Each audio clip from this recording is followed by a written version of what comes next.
I'd be there for you whenever you need me. But you've been holding back. Maybe you're just not ready. Baby, do you feel the same? Or do you feel the pressure? I promise I can take your pain and turn it into pleasure. As time goes by, my love grows stronger. Can you feel it the same way I do? As time goes by, I can't wait any longer. Just say that you'll be with me too. As time goes by, my love grows stronger. Can you feel it the same way I do? As time goes by, I can't wait any longer. Just say that you'll be with me too.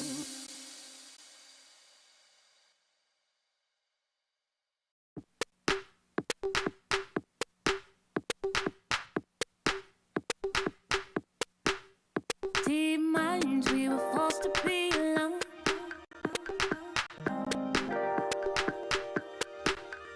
Unknowns and nowhere is the same. And even when it seems like there's no way out, we'll grow a little closer. We're water, we flow. All of us together, we're good, we flow. Nothing is the same, but I won't hold back. I won't hold back. I won't hold back. 'Cause we're better together. Better as one. Better together. Better as one. Better together. Better as one. Better together. Better as one.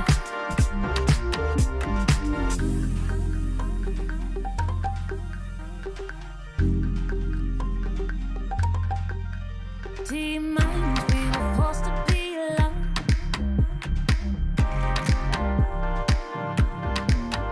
Unknowns and nowhere is the same.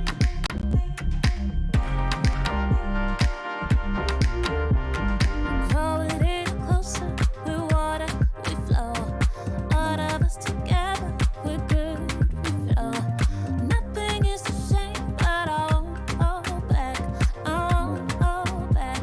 I won't hold back.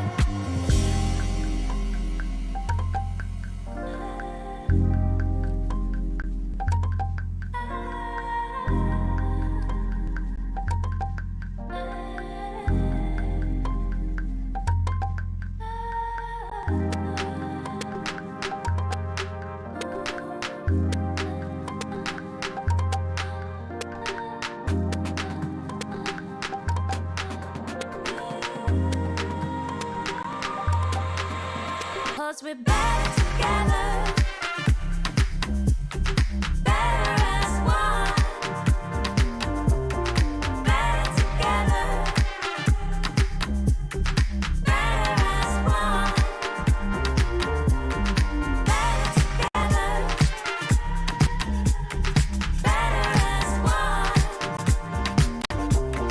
Better together. Better as one.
this feels like the last time.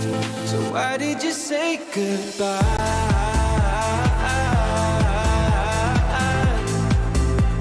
It's better to say goodbye.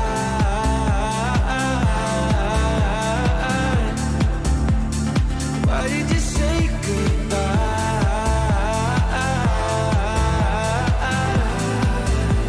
It's better to say goodbye.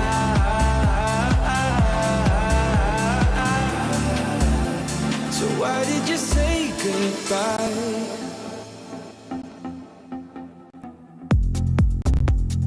Quiet like the ocean, with the rumble running deep. This is how I see you, when you hide your feels from me. Why you heavy-hearted? Cut the silence, talk to me. Release your mind, get what you need. Easily, we've been falling in disbelief. I think I'm ready for another try, but this feels like the last time. So why did you say goodbye?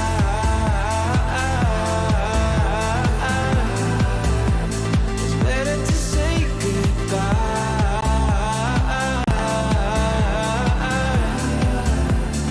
Why did you say goodbye?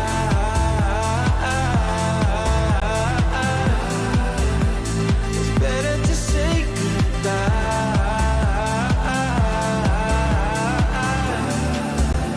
So why did you say goodbye?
nothing stopping us now.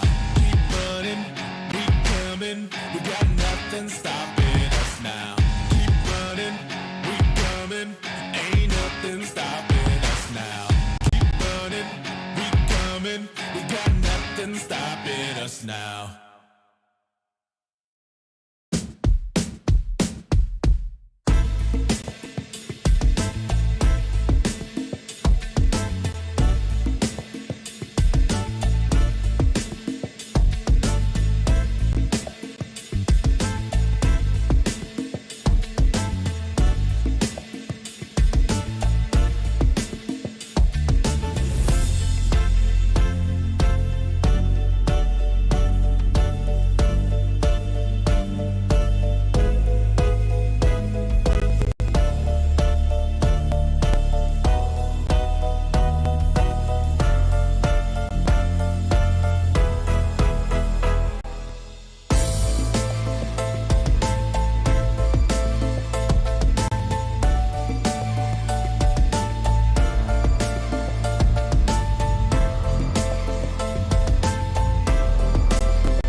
be there for you whenever you need me. But you've been holding back. Maybe you're just not ready. Baby, do you feel the same? Or do you feel the pressure? I promise I can take your pain and turn it into pleasure. As time goes by, my love grows stronger. Can you feel it the same way I do? As time goes by, I can't wait any longer. Just say that you'll be with me too. As time goes by, my love grows stronger. Can you feel it the same way I do? As time goes by, I can't wait any longer. Just say that you'll be with me too.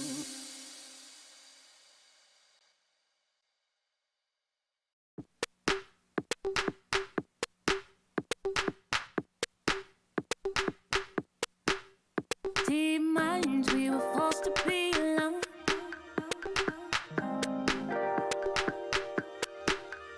Unknowns and nowhere is the same. And even when it seems like there's no way out, we'll grow a little closer. Through water, we flow. All of us together, we're good, we flow. Nothing is the same, but I won't hold back. I won't hold back. I won't hold back. 'Cause we're better together. Better as one. Better together. Better as one. Better together. Better as one. Better together.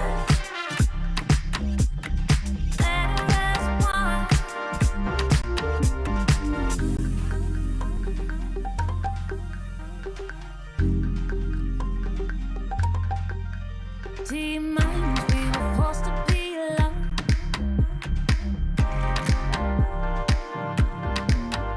Unknowns and nowhere is the same.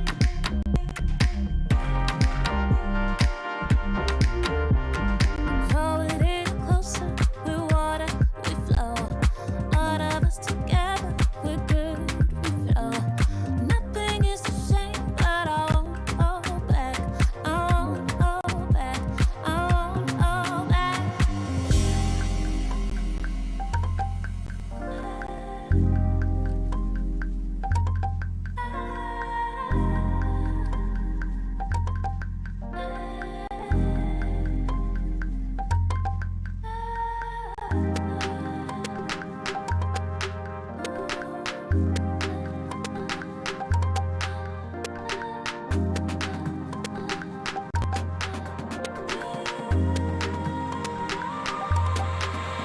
Cause we're better together.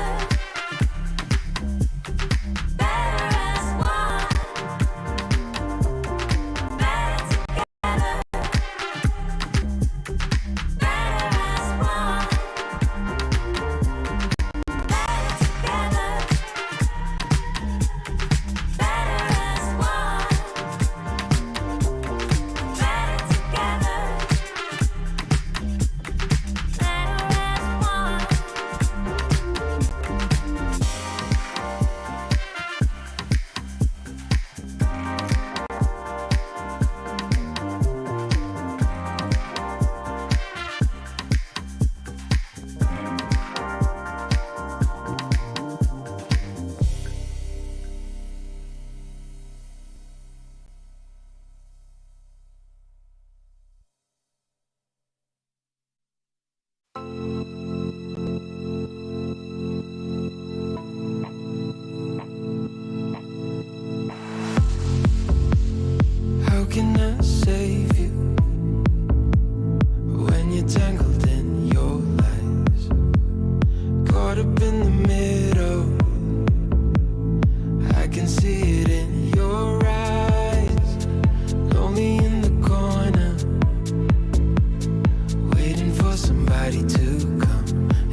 why did you say goodbye?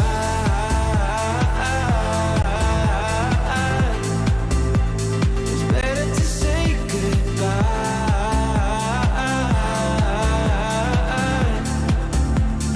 Why did you say goodbye?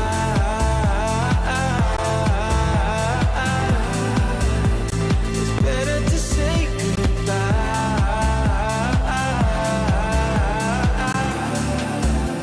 So why did you say goodbye?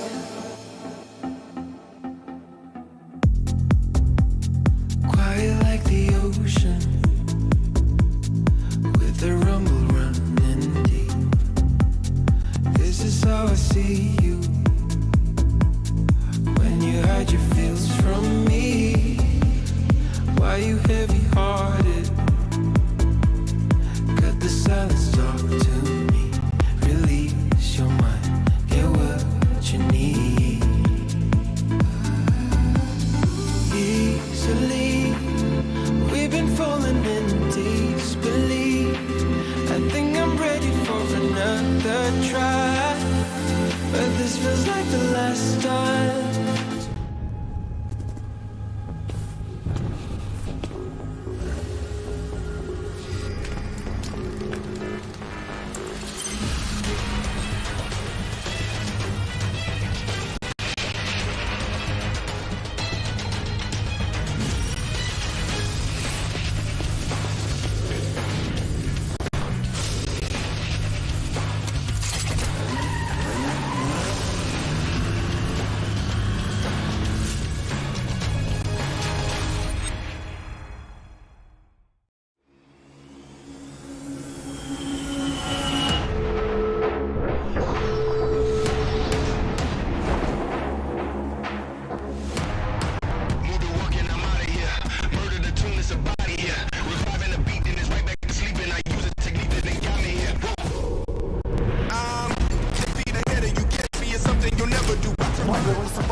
ممكن يفعل اللاعب الاخير امام اللاعبين كثار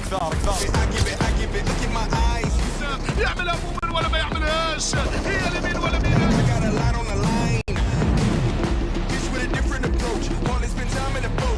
مروان بين الباتروت الان يحب النيد ما تكونش في الحضان يعطيها تكون لا هي للاحلام.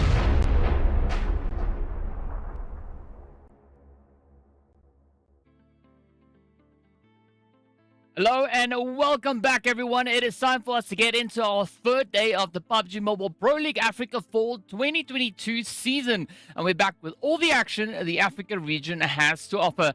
We've seen over the previous 2 days that we had teams like 1 Million VST leaders and Slime 4KT leading the charge as the teams have progressed through our first 8 games. And of course, as we move on, we're looking forward to see what the teams are going to be bringing in, right? We've also seen Team Myth really stepping up, finding a super synergistic performance over on the second day of play. But as we move into today, we get to see whether or not we're going to be having some new contenders rising to the challenge, or if we're going to be seeing our team situated at the top of that leaderboard, continuing to bring in the dominance. My name is DK, and I'm joined by the amazing Proxy. Now, today marks that midway point of our first week of the fall season right here in PMPL Africa. Do we have anything in particular that you think we should be looking forward to for today? Well, definitely the continued story potentially of 1 Million Esports, and to see if they're gonna, keep up the performances that they've been bringing and see if they're going to increase that gap. Or are we going to have the rising stars, as you mentioned, Team Myth, Slime 4KT, VST Gaming, even Titan coming back and closing that gap? That is going to be the question. And of course, are the teams at potentially the bottom of the scoreboard actually going to be closing those gaps as well and giving us a more suited performance that we know that they can? Yeah, there's going to be a lot of opportunities coming through, but I'd also like to remind our viewers of our socials, so be sure to head on over and give them a follow. And while you're there, tell us what you're most excited about seeing in the season, and also which teams you are here to support. Be sure to include the hashtag, as you can see down below, PMPL Africa, and you can do so on YouTube, you can do it on Facebook, as well as on Instagram.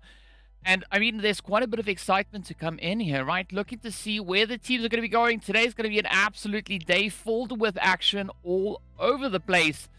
And I mean, we do have a few breakdowns that we are going to be delving a little bit deeper in towards to get to those. But as, I mean, midway marker, right? We've seen the teams really stepping up, absolutely blowing us away with their performances. And one thing that is standing out quite a considerable amount for me in this season is the level of gun skill that has increased just so considerably compared to what we had coming through in the previous season. Absolutely. And we mentioned this, the teams that went out during the break to get more experience within other leagues, coming back, bringing that competition back into this league, forcing the rest of the teams as well to bring their level of either gunfights, of stratagems up to the bar that has already been set. And we mentioned that on the first day. It's almost as if we just jumped into the absolute action and we set the bar so high, and other teams, they need to catch up or they need to go even higher. Yeah, well, I think it's time for us to take a look and see, just remind the viewers again what the format is for this season of PMPL. As we know, there's been a few changes coming through. We have done away with those super weekends. It is now just 5 days of action as our 20 teams duke it out. And at the end of the week, we're going to be taking our top 12 teams over on towards Livik for a little bit of additional action to come through there. As we know, the teams are essentially playing to try and acquire themselves a few of those much sought after bonus points. And well, the team at the end of the day, right, they have the potential to acquire up to 80 points to move through into those finals. So there's going to be a lot of rewards for these teams to be performing with that continual consistency. Absolutely. And we mentioned this before. I mean, the fact that we can have teams take some of the spots into the finals could mean the difference between them making it into the top 6 and not making it at all. We saw very, very close contentious places from last season where literally a couple of bonus points could have made the entire difference between different placements and moving on forward into other opportunities. Yeah, a lot of that is definitely at play here. But of course, let's take a quick look and see what our calendar is like, right? We are in our 3rd day of our very first week, which means today is Friday. And I'm so happy to see the calendar, so I at least know where we are in the week. But yes, it is our 3rd day of the week. And after today, we still have 2 more days of play remaining. And that would then bring us to the conclusion of our very first week, the first phase. And we can see a beautiful shuffle with those teams come through. And of course, speaking about shuffles, we are going to be having a few other additional shuffles make their way on in as well, right? We are going to be seeing a different map rotation, which we'll be taking a bit of a look at a little bit later on. But, this is a nice format that we're seeing, right? The consistency really starting to build as the teams not only shuffle off those maps, but also kind of where they look to push into. Yeah, in previous seasons, this would be the weekend that a lot of the teams would really push their final performances or their final forms, their true essence, and showcase what they really have to got. But because every single day counts, because of the changes in format, I'm curious to see how today's teams are going to be performing. Maybe they're still used to the previous formats, but maybe they just needed that short break on Thursday to reset themselves mentally and come back even stronger. Yep. They could potentially be on the cards. But of course, speaking about what's on the cards, right? Let's take a look at what the players are playing for, what the teams are competing for. And as we know, it is going to be our prize pool. So here's our breakdown once again. The league stage will consist of each team locking in $2,500. Our total prize pool is $150. We know our event MVP is going to be walking away with an additional dollars in the bank. And then, where it's all at is going to be for the finals. Not only are we going to be looking at teams potentially moving through in towards the MEA Championship, but also that first place being worth $10,000. Absolutely. So top 6 moving through. And I believe the opportunities that you get from going through the MEA Championships does give you an opportunity to, sort of test the waters against some of the other teams and in and around the globe. Of course, mostly against the Middle East teams. And it really gives some of these teams a different perspective on PUBG Mobile that they can bring back and better themselves moving on forward. Or perhaps they go even further. Who knows? We don't know. And we don't know what kind of performances these teams are going to bring. But what we do know at this point in time is that we are definitely getting closer and closer to understanding who those first top 12 teams are going to be. But it all starts today. 3 more days left for this first phase. And I think there's a certain trend that's starting to arise.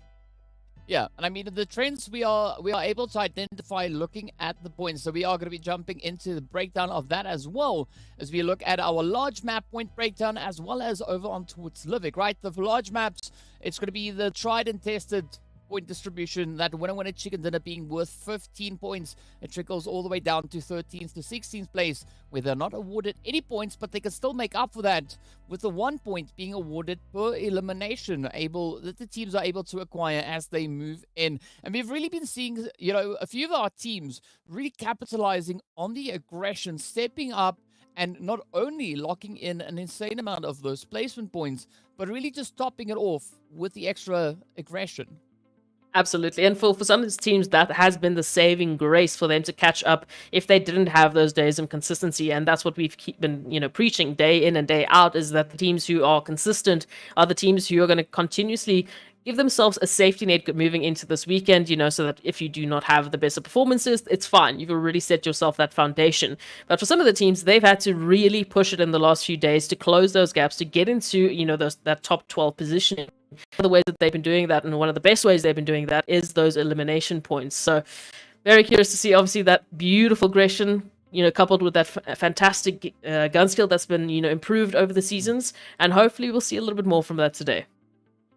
Well, also another graphic we need to take a look at is our breakdown of teams for this first week as we move on through to see what those groups are looking like. So we've got our groups A, B, C, D, and E. We've already spoken about our new faces, right, coming into this season, being the players there from Titan, TEAMLAG, VST. We've seen Wave, as well as the players then from Legend of War. But, at this point, there's no more new faces, right? We've already seen them over the previous 2 days of play, now moving into the third day. And this is where we've actually been seeing a lot of a kind of shake-up coming through from the teams that are new to this season, really bring in such a strong effort. And one of the teams that jump to mind there is going to be the players there from VST, and then also Titan Gaming. They've been really exceptional across the board. Absolutely, stepping in and really making a big splash. But even some of our old yet new teams, like Leaders Esports, who obviously had a little bit of a rebrand and a change-up, coming through with a fantastic performance yesterday. When we started on day one, we found them in that 10th place with the league results. Coming through from yesterday's results, they came third overall just for that day's results. So massive, massive improvement from these teams, and they really are starting to rev the engines, getting ready for Friday's game. So very curious to see who's going to be coming out on top and giving us a surprising performance. Yeah, I think at the end of the day, it all comes down to that momentum build-up, right? And this is something that is that's quite significantly different from what we had in previous seasons. As we pointed out before, we don't have any super weekends this time around, right? It's just 5 days straight up of gameplay, and the teams will have that continued opportunity to keep on improving, keep on finding what works best for them against the opposition as they shuffle their way on through. But of course, speaking about that, we need to take a look and see what that overall point situation is, right? To get a bit of a better understanding as to where the teams are finding themselves coming into today. And of course, no surprise to see 1 million sitting right at the top there with those 3 winner chicken dinners and 152 points locked in alongside that.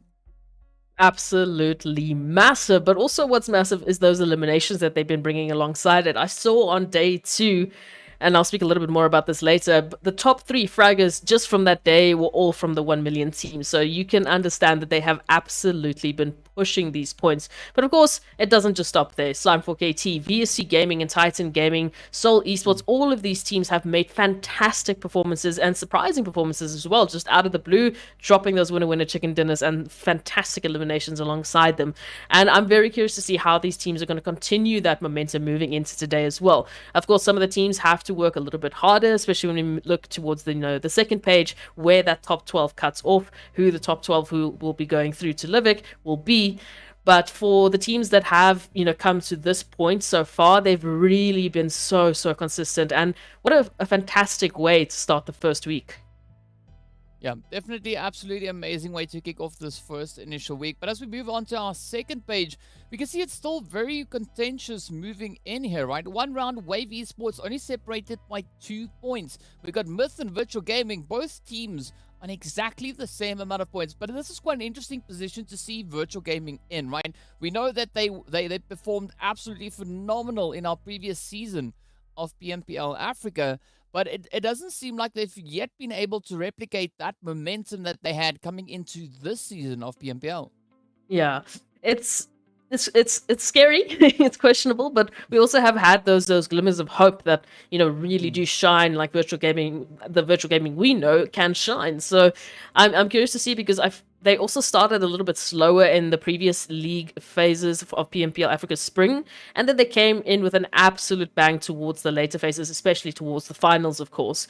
So maybe they're just revving the engines, maybe they're just getting ready, and today might be the start of that. I'm hoping it is. I'm hoping it is. But taking a look at the last page, of course, this is where my heart aches, DK. I mentioned it off stream. My heart really hurts to see the teams in these positions, but obviously someone has to be here. I'm just hoping that these 4 teams will bring that fire today, bring that flame. And yes, I'm looking at Desert Flame Esports. I'm looking at Legends of War and Super Young Stars, who, once again, they start to show that fantastic performance. They start to show what they're made of. And then, I don't know where it goes, but hopefully all of these teams are going to bring every ounce of their performance through. Well, at least not all hope is lost, right? As we know, we're moving into our 3rd day, so there's going to be 4 more maps for each of these teams to try and improve on what they've been doing in the previous 2 days. So maybe, hopefully, today could be exactly the day that they needed to just bring in those improvements, lock in those additional points, and that could potentially see them catapulting themselves further up that leaderboard. And of course, speaking about capitalizing on things, we also have to give a big shout out to our sponsors. So big shout out going out to Monster Energy, the official energy drink partner for the PUBG Mobile Pro Leagues. So quite an exciting day that we have in store here. And of course, speaking about excitement, right, as we are going to be kicking off the day with a little bit of a different approach, right? We are going to be starting the day off over on Sanhok to see what the teams are going to be doing, getting themselves up close and personal into a little bit of that sweaty action, after which we're going to be moving into the rest of our maps. And speaking about the maps, we also have to give a big shout out going out to Oppo. So with, it's Born to Win. Welcome to the exciting match brought to you by Oppo. Get your gamer mode on with the much loved Reno 7 series. And that only means that we are that much closer to getting right into the action, moving on through. Now, before we take a look to see what our maps rankings or map rotation is for the I'm curious to find out what you think we could be seeing across the board. Again, I have to ask the question, is 1 million going to be taking that first win of the day 3 days in a row? Well, this time it's going to be Sanhok. We don't end with Sanhok, so it's a little bit of a change up, but again, just what a way to warm up these teams. Just bam, on a 4x4 map into the absolute crazy third-party action. So I'm loving it. I'm very excited for this first map. Unfortunate for Group E that they won't be able to have any of that Sanhok action today, but there's always unfortunately going to be one group that's going to miss out for this week. And moving on to the Erangel, Miramar. Yeah, hopefully these teams are going to use it as a fantastic warm-up and bring forth those performances that we are waiting for. But I'm definitely keeping an eye out on VST and Slime 4KT. I feel like they've been starting a bit of a rivalry. Like, they're twinning right now, so close in terms of those points. Well, I mean, it is going to be an interesting one, right? We're going to be looking to see who will be our team to lock in that first winner chicken dinner. As you've said, 1 million might have their eyes set on bringing in that first winner chicken dinner for the day. But it's all going to come down to how these teams are going to be performing. We know our previous visit over onto Sanhok was an absolutely amazing play coming through there from Slime 4KT. I unknowingly gave an absolute amazing prediction, which I will not attempt once again, but it's going to be exciting to see what the teams will be doing as they are starting to make their way on through. A very centralized flight path coming in, but as we know, Sanhok, flight path, it doesn't matter all too much. You can still pretty much reach any point on this map. And now we see where our zone is going to be sitting. It is all the way over towards that eastern side, with a nice little chunk of that zone being the unplayable area. Yeah, absolutely. And while we are on the screen, we showcased the most eliminations so far. It's interesting once again to see that all 3 of those players are obviously from 1 million, and it starts to make sense why they are in the position that they are in, why they have created such a fantastic gap for themselves. So I'm very curious to see if they're going to start off that same sort of energy on this map, or if Sanhok will be the turnaround for them and potentially the advantage for some of the other teams. Well, I mean, one thing that I'm definitely noticing is that we have an absolute insane spread across the board, right? There's almost, aside from Painan, all the other teams pretty much just dispersing themselves super crazy throughout the zone. And we've got Darkness, the players there from VST, about to get into a little bit of that early game altercation. So I'm quite looking forward to seeing what's going to be happening on that front, but also looking to seeing how the teams are going to be looking to condense their positions as we move through this first initial phase. I was just about to ask that. I mean, it is a little bit bizarre how well spread out they are. You know, normally we talk about the spread in terms of the teams, right? But the teams are clustered. The teams are clustered to, let's say, a Camp Bravo or Mong Nai or, you know, a Hatin. They're not they're not spread out as individuals as well. So very interesting strategy coming through today. A handful of teams that have already condensed and are already looking a little bit better in terms of this. And we are back to our faces. So Yeah. very, very interesting. Yeah, I mean, there's just so much action coming in that we can see the map is even struggling to process everything. It's not often that we see the teams disperse so widely across the map. So, you know, I know that's not really the reason, but it is my justification at this point in time while we wait for everything to get fixed on up. But, I mean, looking at what we had coming through, a very, very interesting start. And I mean, at this point, it makes it so difficult to predict what the outcome of this is going to be because, I mean, we've not really seen a Sanhok approach come in like this before. Definitely not. Again, we don't know. Maybe the call was already made early and the players just decided to throw us for a loop, or they threw the map for a loop, that's for sure. So we'll have to wait and see how those changes are going to come through and if the teams are still going to go with the same strategy. I mean, it's definitely an interesting one and I kind of want to see more of it, you know? It's just like the new looting phase. You know, just go to a completely different area to loot. Yeah, and while you're at it, why not just take every single position possibly that you could be dropping down in towards? But as we did see there, we did have a little bit of a potential altercation coming through from the players there of VST and Darkness. But now we're just waiting for a quick update to figure out what is going on and at what point we'll be moving back in towards Sanhok. As we saw, there was a little bit of a gremlin creeping in somewhere, and that is just the nature of the world, it seems, right? We've got all these lovely technologies, and sometimes gremlins still find their way in. But speaking about gremlins, right, I'm going to be looking to see just what exactly the players from Slime are going to be bringing through. As we said before, they were the team to have a phenomenal performance over on Sanhok. They picked up that winner chicken dinner. And it was also at that point where I said, you know, before that match, we saw such a great play from Slime. But as we know, that was their first visit. So already they set the bar and the expectation on Sanhok itself to quite an exceptional mark. But now we get to see whether or not anybody else, or even Slime themselves, will be able to meet that expectation. Yeah, with day 2, we saw them running away with us. 49 eliminations, total team damage of, I believe, about 9.9 thousand. So massive, you know, points that they're putting up. Reason we find them in second place, you know, only obviously to 1 million. But as I mentioned before, they're also twinning a little bit with VST. I mean, VST 2 eliminations behind them, and I think about 100 damage behind them as well. So that's where I'm posing that question of, okay, who is going to win this race? Because it feels like they're constantly, you know, switching places as we go from day to day in to day out. And I wonder if we're going to get some of that answers today, if we're going to see a bigger gap form between these two, or if they're going to keep this close contention in performances. Well, another team that could potentially be stepping up on Sanhok and bringing a little bit of a disruption into Slime, right? Could be the players coming through there from Seoul Esports. We've been seeing them just being consistently consistent, right? Over both the previous 2 days, managing to finish up in 5th place respectively so far. And now, as we move over on towards VST and Darkness, we can see that continuation of their assault now coming through as they push forward, find the angle, and this could be the start that Darkness needs to lock it in, and VST reduced down to only one as Zuxi is now left to try and defend. Look, we've seen Zuxi in literally this exact position before, not necessarily against Darkness, but definitely up for the challenge. Is going to jump down and find 2 almost immediate, This is the second time this has happened 2 days in a row, DK. Second time Zuxi has clutched a 1-on-2.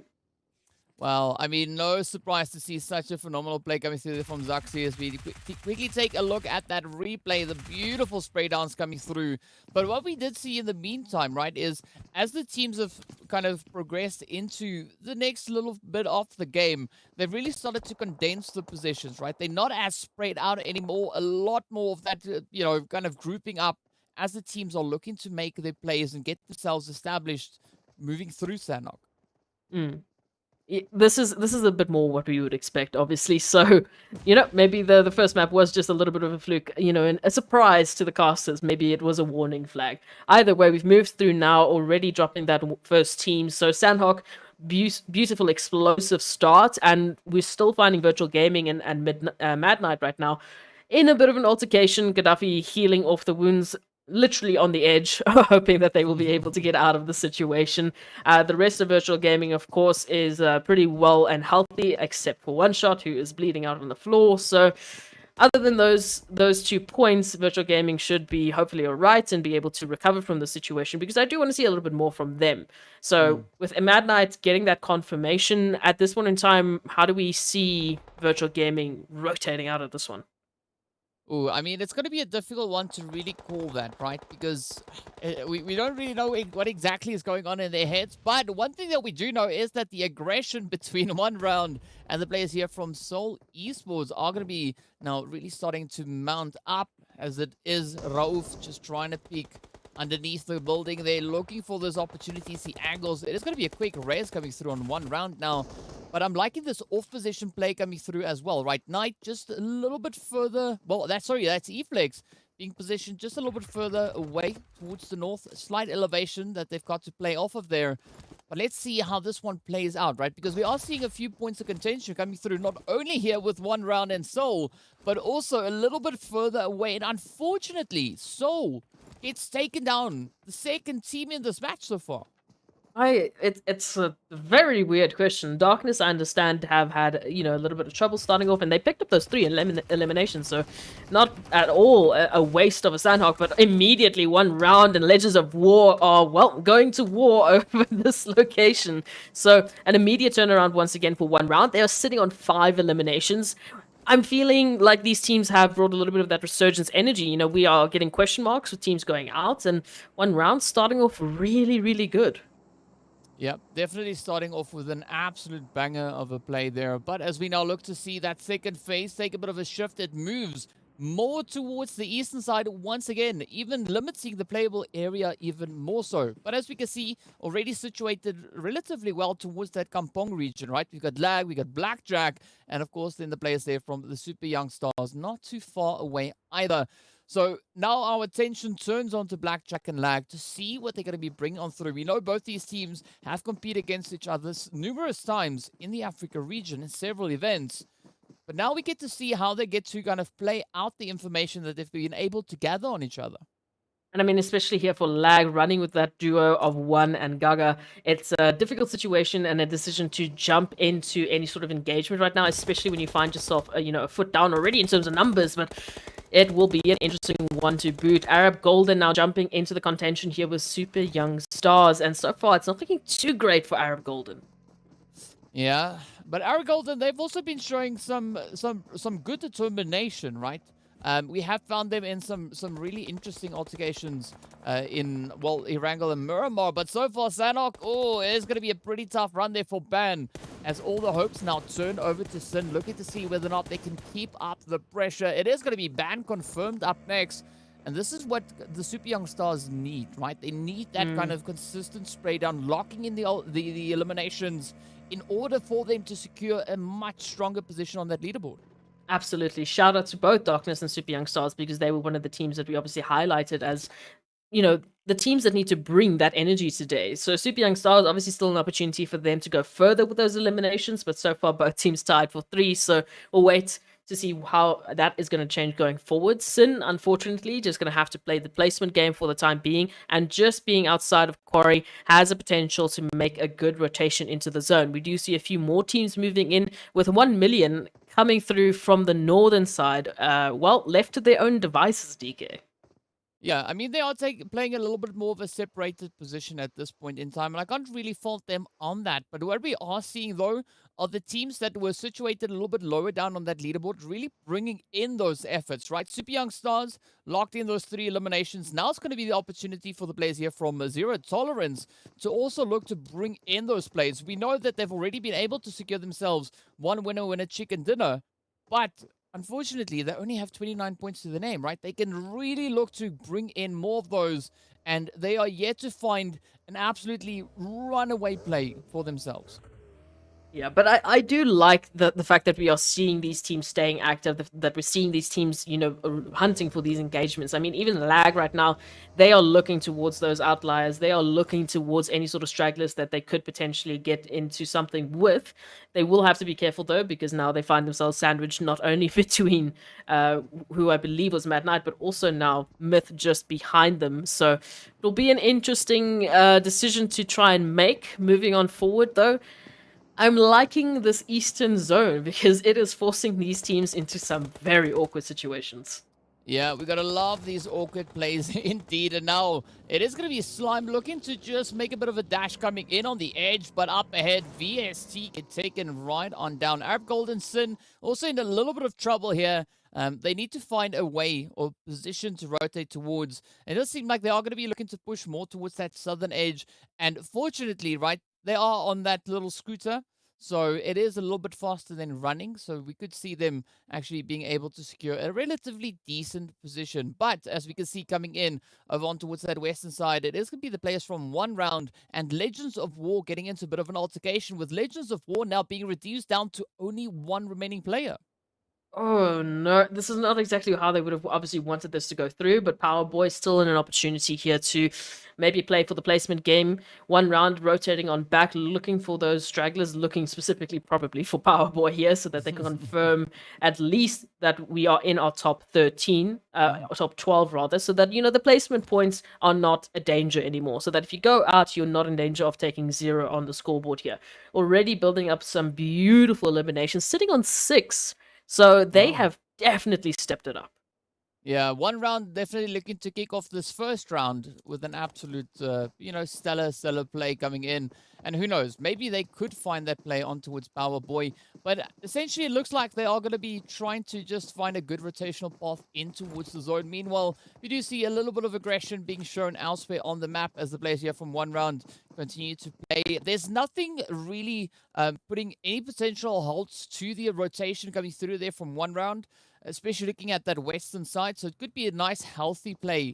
But looking at center zone, that is where the congestion is at, right? We got Lag, we got Super Young Stars, we got Myth, we got the players coming in from Mad Knight. We have Puncher and their teammates in there, as well as coming in then from Blackjack. So a lot of contention starting to build up in center zone. And this is where the teams need to be careful, because if you are not too cautious, you are going to get absolutely punished for any of those small minor mistakes.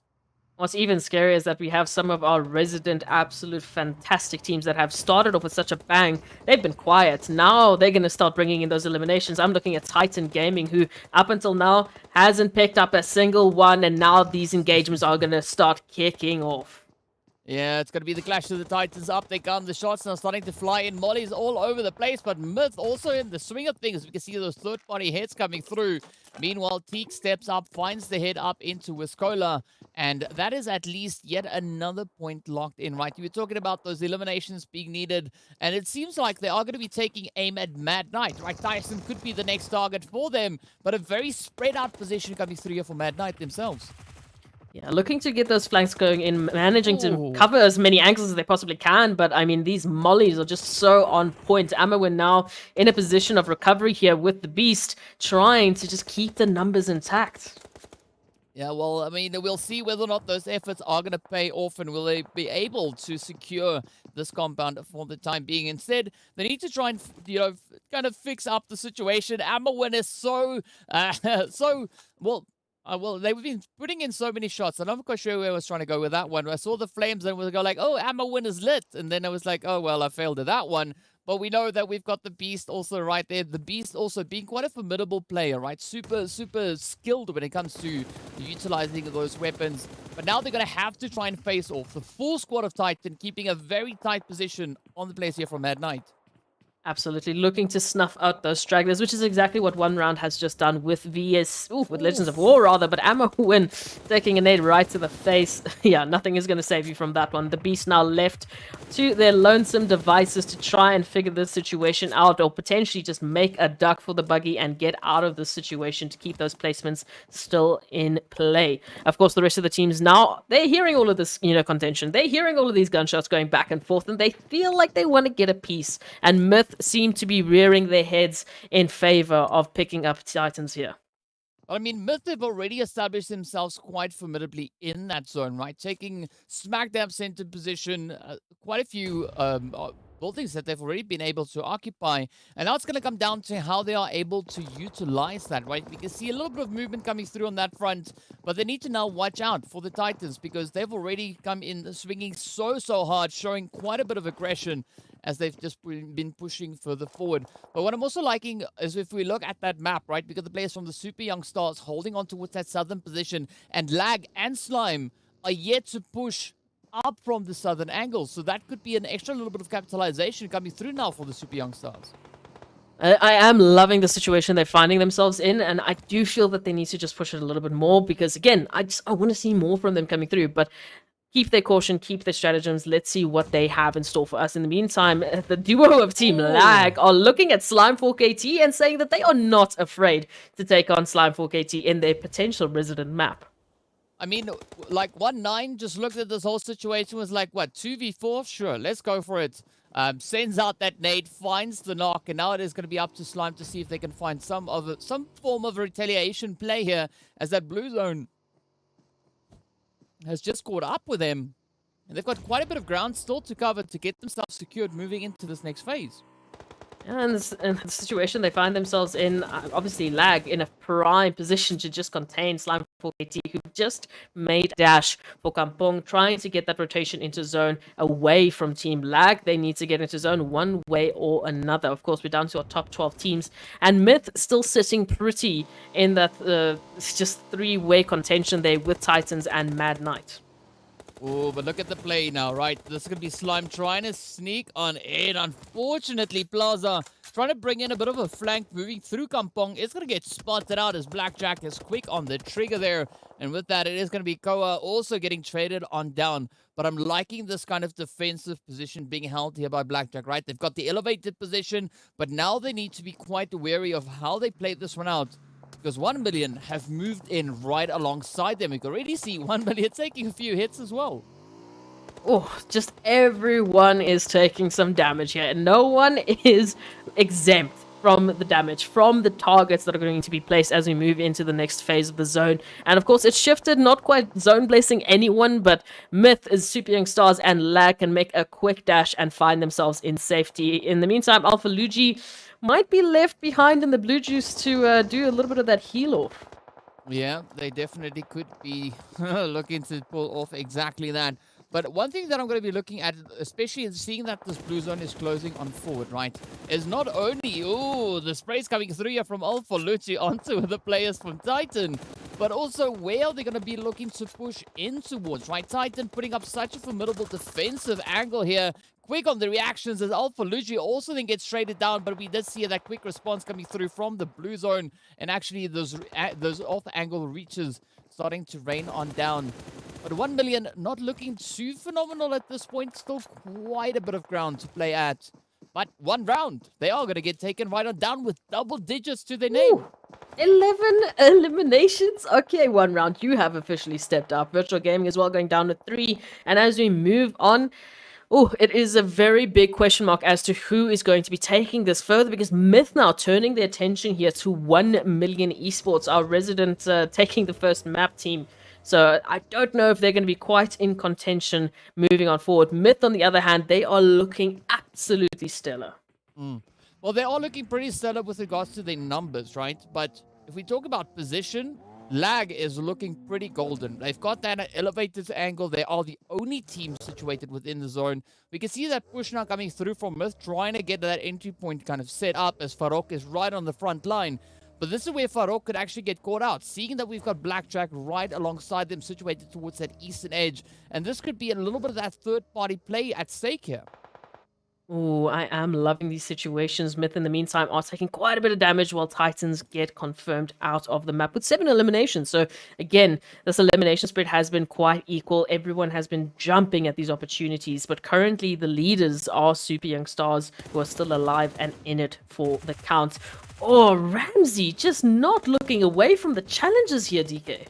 Yeah, I mean, definitely seeing the efforts being brought in as it is going to be lag. Also now swinging at Blackjack. Everything riding down on Chrono. Not sure whether or not they'll be able to keep up that position as the blue zone is going to be forcing them to make a decision here. And ooh, almost at the end. There we go. The securing play comes through from Gaga as they just blaze away and absolutely demolish the remainder of Blackjack. Down to our final 4 teams we go now as Pronto gets taken down by such an insane nade coming through there from the side of the Super Young Stars. I'm loving this play coming in so far. Everyone just staying active, everyone keeping on their toes and looking for those opportunities. And Myth, especially, been very impressed by them. Now, turning their attention here to Super Young Stars, who are ultimately the only team that could have stood up to Myth here in terms of numbers, but it looks like the push from Myth is coming through. Well, this could be the play, right? Myth now trying to just utilize everything that they've got in their arsenal. But they are going up against the players here from Super Young Stars. Messi now on the front line gets taken right on down as Nasa sends in that nade. And nothing has been decided just yet. Both teams now just trying to hold on, trying to find that play to make. We got Ramsey on a little bit of an off-angle position there. Does find the spray over on towards Lag as we can see Gaga getting knocked. But now it's going to come down to 1-9, whether or not they can spot the potential creeps now coming through here from the side of Broly, as Myth has taken quite a few hits. Super Young Stars still sitting on their 3 players now, looking to see if they can maybe squeeze themselves in. But as you can see, this is going to be pretty much a fight of attrition here, as the teams are continuing to just get themselves resituated, creeping closer and closer to the zone. But the danger here is one nade could be all that's needed to end everything. Oh, just keeping congested, just keeping those positions tight knit is exactly what is the problem. As we can see, Myth all but down to 1 player. Super Young Stars just keep on creeping through, and now 1-9 has an opportunity to jump in as well. Yep, they definitely do, but it's going to be up to Nossa now to come rushing on forward. Tries a bit of a position on Ramsey, not able to succeed. Meanwhile, Broly is going to be looking to just try and see if they can get anything done. Creeping closer and closer, opting for a bit of a res. But it does seem like Nossa is now on the scouting duty as they move on forward. It's going to be up to 7 Reef, and up comes the hits there as 1-9 drives it through. Super Young Stars finishing off with an absolutely amazing 8 eliminations to their name. But up comes Ramsey looking to push up to 1-9. Will he be able to get a little bit of strafing up against the tree? Ooh. And it is going to be Myth to lock in the victory right here on Sanhok. Oh, this is what I love. Also, just massive shout out to Lag for making it into that top 2, choosing the optimum time to step on in and put that final nail in the coffin of Super Young Stars. But Myth, from the get-go, they were looking so active, they were looking so poised and confident, ready for this winner chicken dinner, and they have finally dethroned 1 million from taking the first map of the day. I mean, like we said earlier, right? Myths showing such a synergistic improvement coming through yesterday's, or the previous days of play. And now moving into today, they kick it off with an absolute banger. Now the challenge is going to be for Myth to continue that momentum, and that is going to serve them absolutely well as they move on forward. But I gotta say, it was good to see the lobby literally changing it up, right?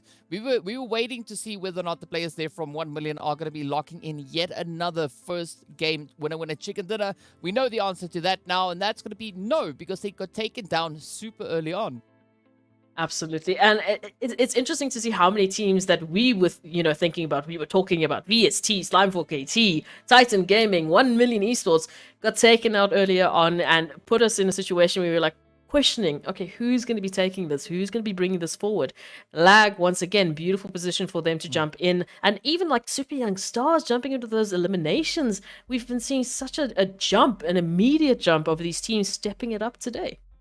Yeah, and I mean, I'm expecting to see even more of that as we progress through the day, because it does seem like the teams are really starting to get into the rhythm of the new change, right? The new format we have for this season, because I have to say, to some extent, especially some of the performances we saw in day 2 looked vaguely familiar to what we had at, coming into the second day of league play, like we had in the previous seasons. But now the team's coming to that realization. It's like, there's a third day, there's a fourth day, there's a fifth day, right? We can't stop there. We need to keep on pushing. And this is why I think we are seeing such a substantial kind of amount of growth coming through as the teams are pushing through these maps. Absolutely. I mean, after an entire season of PMPL Spring, you get used to that format. You know that, okay, Tuesday, Wednesday is league phase, then we go to Super Weekend, and then we need to, step it up. Now that realization is obviously set in. Now it is without a doubt we are in this new format. You need to adapt or you will be left behind. And I feel like those words are ringing true for these teams as they're bringing those performances. They are now bringing the true essence that we were expecting of these teams in the first 2 days. But it's obviously surprising the rest of the teams because, whoa, where did this performance come from? But I mean, what was also really great to see is, like, as we said before, right, the teams that were situated a little bit further down on that leaderboard really stepping up, bringing in the necessary performances that is going to be required for them to move away from those lower slots, right? As we know, at the end of the week, the top 12 teams are going to be having that opportunity to play over on towards the Olympics. So that is quite a bit of a shift coming in. And at the end of the week, all the scores get reset and the teams will have to start from scratch once again, proving their points, coming through into that second week once more. But so far, I'm loving this kind of, momentum that we have starting to build up. And Sanhok is always that kind of map where I think it's a great start to the day because you can get yourself already attuned to the aggression and get those kind of rotations and maneuverings kind of sorted out before you move over on towards Erangel or Miramar itself. Yeah, like I said, I love this as a warm-up. It's like jumping into a death match almost for these teams, and it was an absolute death match. I mean, the eliminations that we saw, the aggression we saw, the energy we saw from these teams right off of the bat, it's exactly the kind of energy I hope that they carry through the rest of the day. Well, speaking about energy, we are going to be looking to replenish a little bit of that, so we are going to be hopping into a very quick break, so be sure to stay tuned. We'll see you guys right back afterwards.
Hello and welcome back to the PUBG Mobile Pro League fall season for 2022. Absolutely exciting start to the day that we had with the players there from Team Myth stepping up, locking in that winner chicken dinner, and they did so. Also, S was ending up on double-digit eliminations. I mean, we only saw one other team doing that, and that was one round that walked away with 10 eliminations as well.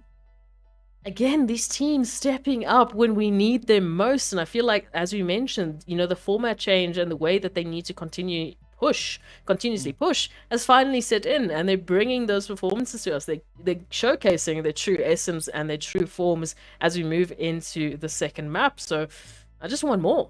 Give it. Bring. Well, of course, speaking about second map, right, we are going to be heading into a back-to-back Erangel as we saw not too long ago. So it's going to be 2 Erangels followed up by 2 Miramar. So I think that's going to be a great opportunity for teams to really build momentum, right? Moving into the first one, whatever doesn't really work in that first Erangel, they can almost instantly fix it moving into the second, and then look to kind of draw on that performance moving over in towards the double Miramar. So I'm expecting a pretty contentious performance to come through across the board. But I got to commend, as we've said before, right, the teams starting off the day on the lower end of that leaderboard really bring in such a strong effort, looking to apply as much aggression and strategy as they could to get themselves through. I mean, another team that we saw stepping up in this last match was the players coming through from the super young stars, right? Also bringing that in, locking in those 8 eliminations, and we did see them finishing up in 3rd place. So a really, really great start. But again, right, keep the momentum going throughout. Absolutely. And I mean, some of the teams that also had to step out that weren't far off from Super Young Stars' performances was like Darkness, Legends of War. Yes, they didn't get to the performances they wanted to, but they started picking up those early eliminations. They started laying a foundation. So I want to see that come through, obviously, on the next maps, but then also balance that out with the placements. Once again, we've seen how eliminations have been key to teams like, for example, Slime 4KT, making up for their lack of consistency in the first day. Then they come back the second day and boom, they find themselves in the top 2 almost immediately from their fantastic performances. So there is an opportunity here to close these gaps, and I'm going to stop saying I want to see it, but I do wonder how long it's going to take these teams to adapt to the level of competition they're currently in. I mean, I think it's a little bit of it's quite the adjustment that needs to be made, right? Because now the teams are competing on a more consistent and more regular basis, but I'm loving the fact that we are seeing so many adaptations come through, right? Teams that are performing exceptional on the first day, having a much more challenging time coming into the second day, and so far, moving into the third day, we see that kind of continuing here with the players from 1 million, for instance, not being able to lock in that first winner chicken dinner once again. So it has broken a little bit of the streak that they were on, right? You said if they were able to bring the chicken dinner in for today, this first match over on Sanhok, they would have been able to succeed in locking in a winner chicken dinner on every single map that we have at play. Well, aside from Livik, we'll have to wait and see what happens when we get to those. But of course, speaking about getting to those, we are going to be jumping into our match rankings to see what the teams did coming in off the back of this last map.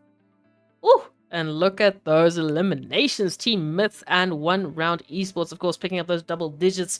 Team Myth running away with those 25 pointers. But again, Lag, Super Young Stars, not far off. Again, just so close and contentious. I absolutely love how they are jumping into the opportunities and jumping into these obstacles and taking them in their strides. So far, I really want to see how that's going to translate into that momentum through onto Erangel. I mean, even take a look at where we find 1 million and Slime 4KT.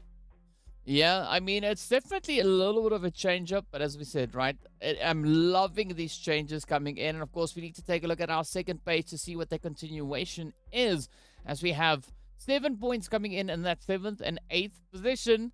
But now, what will that second page hold? Right, how many points do the teams have? It is going to be a surprise for now. So we'll just move on and wait to see what is going to come in. Of course, we are now just prepping things up to move into Erangel once again. At least we do have some form of an update, or we do know what the point situation was looking at that second page. And I mean, we do see a little bit of a fall off coming in. The players there from VST with the team situated then up in towards 9th place with 4 points. And from there on down, it gets a little bit tough for the players even then from Seoul Esports that showed such great consistency on day 1 and 2. walking away empty-handed on this very first game. It happens, but as we take a look at some of the amazing highlights we saw from that very explosive Sanhok, which I am expecting some fantastic gunfire, we do see those trends, building. And again, it's that question of, okay, how far are the gaps going to build from these, teams that find themselves in first, second, and third before the other teams say, okay, it's enough. We're placing a target on you. We are coming for you. It is our spot and our opportunity. And I feel like one round, Team Myth, they definitely came with that sort of energy here. Well, I mean, energy is going to be absolutely key as the teams will have another opportunity to prove themselves moving over in towards Erangel. Now, as we know, the plane has kind of cooked itself up, right? The players are busy boarding. We are waiting for the pilot to commence with the takeoff, and then we can get straight into Erangel to see what action-packed gameplay will be coming through from there. Any predictions as to where you think that first initial flight path could be going? I feel like we've had a lot of southeastern side zones, so I wanna hold some northwestern parts of Erangel in contention here. I wanna take maybe let's do something fun. Let's go right through Severny over towards Quarry, something like that. Ooh. I mean, that could be quite an interesting one. I'm expecting to have a center zone, at least either this one or the next one. And that's kind of the feel that I've got. That flight path coming in relatively centered up, either horizontally, vertically, diagonally. I really don't care which way around it gets there as long as it's centered up. I think that is what we've got coming through here. But the kicker, as we always see coming through on Erangel, is where that first initial zone is going to be going, right? We've had our various options. We've seen western zones. We've seen southern zones be at play here as well. But now, all will be revealed once we get closer and closer to jumping into our second match here of the day. Our first Erangel, of course. And there is going to be some expectations already knowing where that flight path is. I'm not going to try and spoil it just yet. But, let's jump in and see what the flight path has for us. We were both very wrong. Well, I mean, I guess you can jump to center. Rozak is in contention here, so we're close, very close. But of course, going over from Lipovka all the way to Georgia Pool, who we normally would expect teams like 1 million dropping, but they're going to have to wait till their next map to join the fray. Of course, sitting out for this first Erangel. So they didn't have an opportunity to start on Sanhok, and now they don't even get to start on the first Erangel. I mean, They must be like just sitting and starved, waiting for it. Those first opportunities.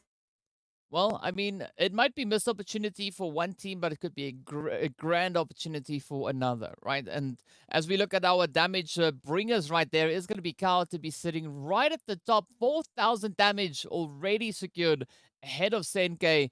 And our headshots also looking pretty impressive. But now as the teams look to make their way on down, we can see Slime going for the usual drop over and around that kind of Yasnaya Poliana position.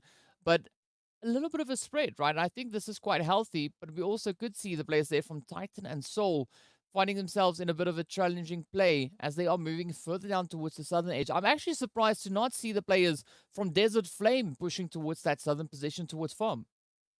Yeah, it is a bit weird to not see them in that farm Miltzer area, potentially fighting off some sort of craziness happening through that bridge section. But ultimately, these teams are going to be, adapting to what is happening to them. And as the groups, shift up, it is going to be expected.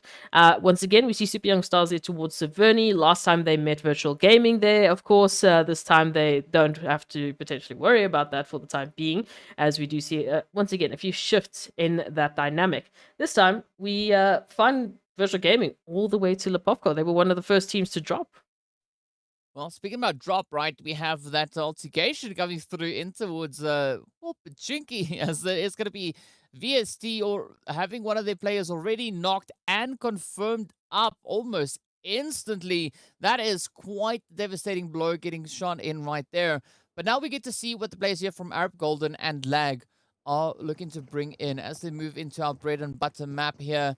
I'm quite hopeful to see both these teams just stepping up and blowing us away. I absolutely agree with you, DK. And what I also want to see is how Arab Golden is going to, shift up from the first Sanhok map. So, I mean, they did get stuck to a moped to rotate on out. So hopefully this time they upgrade to those buggies and they get themselves into better positions, as well as Soul. I mean, wow, already 2 down. Yep. Up against Titans here for the recovery. Yeah, the early game contention is a real thing, right? As we can see, Titan really looking to show dominance here. Already finding those first 2 knocks. There could be another bit of an opportunity onto the remainder of Solia. We do have Hemo and Co positioned up alongside Rauf there up into the compound. But not quite sure whether or not they'll actually be able to secure any substantial plays. Hemo already well situated over that ridge line. So it could be safe possibly to say that Hemo is not going to be in any immediate danger. Rauf still has quite a bit of ground to cover, but I'm liking the fact that Titan, they jumped at the opportunity. Now they're like, okay, no, you know what? We've done it for now. Let's continue on with our looting instead of, using up all our ammunition on only the first 2 players. Absolutely.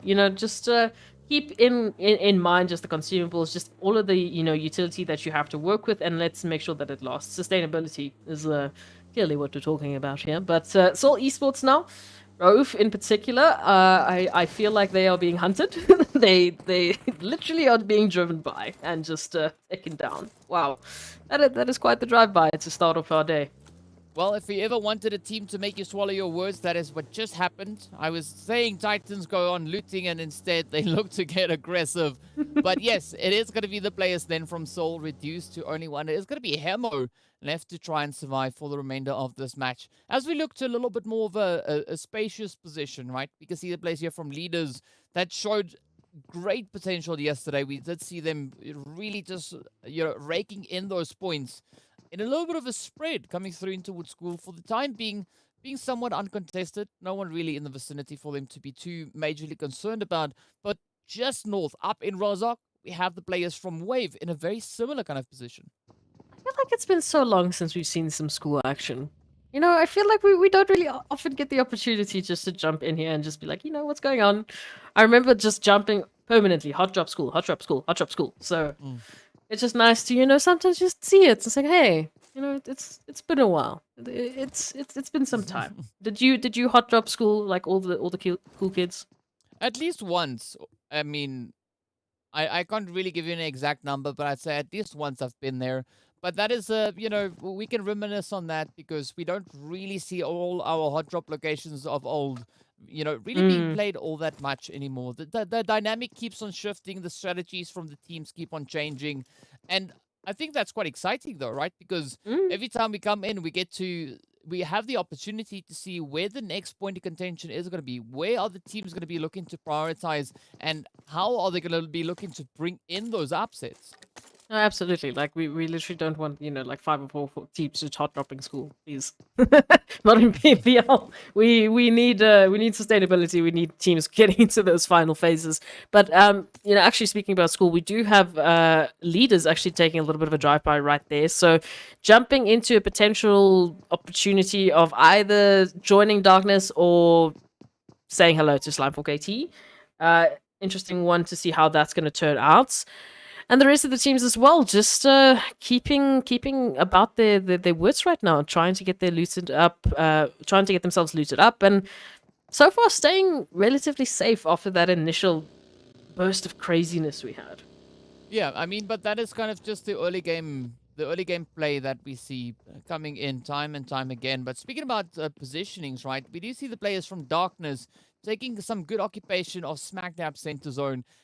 Not a super contested position, but that could allow them a little bit of freedom, at least for the time being. They do see the players there from leaders situated towards their north, but now it's going to be Desert Flame looking to rotate up all the way from where we saw them drop towards Katka, now making their way up towards Potato Hill. Not the craziest position, but I think it's going to be a good rotation for them, right? Putting them in a position where they're able to gather some information and then make a very decisive call from that point moving forward. I was literally just staring at the map, and I feel like the observers can read my mind. I was thinking about 1 round and 0 tolerance and why they are so beautifully mixed in here towards shooting range. 0 tolerance literally just making a rotation straight through the band of 1 round competitors here. And so far, they have survived, thankfully. 1 round set up a fantastic, crosshair placement there, sitting and waiting for that cross. So I am just glad that 0 tolerance got out of that, and, thank you to the observers for reading my mind. The rest of the teams, on the other hand, DK, what are some of the interesting positions that you're noting here, in terms of, like, possible contention points? I'm looking at Soul, I'm looking at Desert Flame. Obviously, we just looked at zero tolerance in one round. What are some of the other points you're looking at? I'd have to say Arab Golden, right? Taking that push all the way down to the southern island, moving on towards that Sosnovka military base, going about their business there. And I'm curious to see how that rotation is going to come through, because if they start heading north towards that eastern bridge, they could actually be rotating up right alongside or behind the players here from Titan Gaming. So I'm looking for a bit of a scouting mission coming through, at least from Arab, as we do see Sin is relatively close towards zone, but Arab Golden could potentially be looking to play that southern position a little while longer, not moving unnecessarily and kind of trying to keep themselves situated there as long as they can manage. Of course, there we have it beautifully displayed on the map. But I mean, that center zone, I'm expecting a little contention to come through there, right? We do have Mad Knight starting to move in from that eastern side. Virtual Gaming keeping their distance, just holding on towards Lipovka. And now the zone is going to be allowing for a little bit of that continuation, but Arab Golden need to move now off of that southern edge. Absolutely. Moving through, I mean, again, I understand, the focus of military base. I do. I just always get very nervous when we have teams making these later rotations, and especially from military island, because of that contention that Titan hold, because of that position they hold. Because again, we normally see Desert Flame sitting in this position, poised and ready for that gatekeep, poised and ready for those bridge camps. Now, Titan in that similar position, or even VST if they move a little bit more south, can do the exact same to Arab Golden.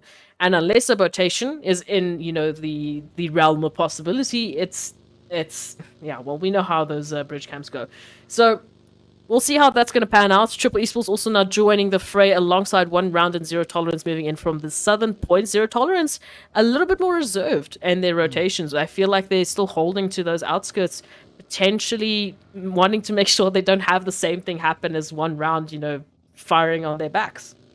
Well, I mean, another position I'm looking at is going to be the players from Slime Fork AT, slowly pushing forward from that northern position, just slightly rotating out of Yasnaya. We still see Pronto being held up in towards Yasnaya Poliana. The rest of the squad looking to get themselves situated a little bit further up ahead. But now Hemo, our lone survivor here for Soul, or the Soul survivor, there we go, that's actually quite fitting, is going to be situated up on the roof, just listening to the movement of Desert Flame down below. Can't really fault Hemo for taking that kind of approach, but we want to see what Hemo might have up their sleeve for us. As we could see a potential play being had over down towards at least one of the players there from Darkness, but that's not secured just yet, right? It's Tornado, of course, that I'm referring to on the side here. But now with the addition of lag coming in on the elevated angle there, Hemo could get spotted out. Oh, definitely. And again, it's the dangers that just come on through with these teams making rotations. And hopefully, for the time being, Hemo can become one with the concrete and not be spotted out, but we won't know if that's really going to be the case, especially with Desert Flame lurking just in the midst.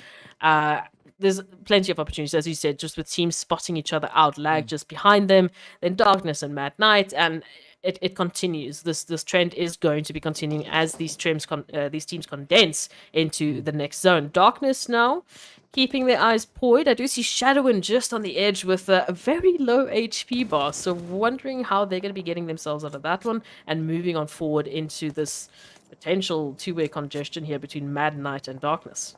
Yeah, we'll have to wait to see how this one plays out. But I'm liking the more calculated plays coming through from both Darkness and the players here of Mad Knight, right? We did see both of them just situated within those compounds, just frantically scouting the angles, making sure that there's nobody that could potentially get the jump on them, as they are wanting to perform and just step up their overall points that they can gather through this match. But as we look on towards Virtual Gaming, it is a very scattered approach, right? Alpha Luigi bring in a little bit of a scouting mission, but it is quite isolated. The rest of Virtual Gaming could potentially start rolling on through, but we can see One Shot now starting to make a slight advance here. But now, as that zone is going to be moving in, it is going to be centering up towards that sheltered prison region. And this is where Darkness and Mad Knight are absolutely blessed with their positions. I also feel like Virtual Gaming have a very, very good opportunity here, obviously, because that entire eastern side of the zone, as we can see, Bear, looking for some company that Virtual Gaming can be one of the teams to actually provide that with. I mean, they have a plethora of opportunities here to take position in and to take position early which is a very, very massive opportunity here, as we've seen time and time again. And the southern point of the zone, that Milta Farm area, look at it now. Oh my goodness, absolutely crazy. But Arab Golden, they have made the trip. Now they just need to survive it. Yeah, it is going to be Arab Golden and the players coming through from, I believe that was VST, now making that mad dash, trying to get themselves situated on the southern edge of the zone.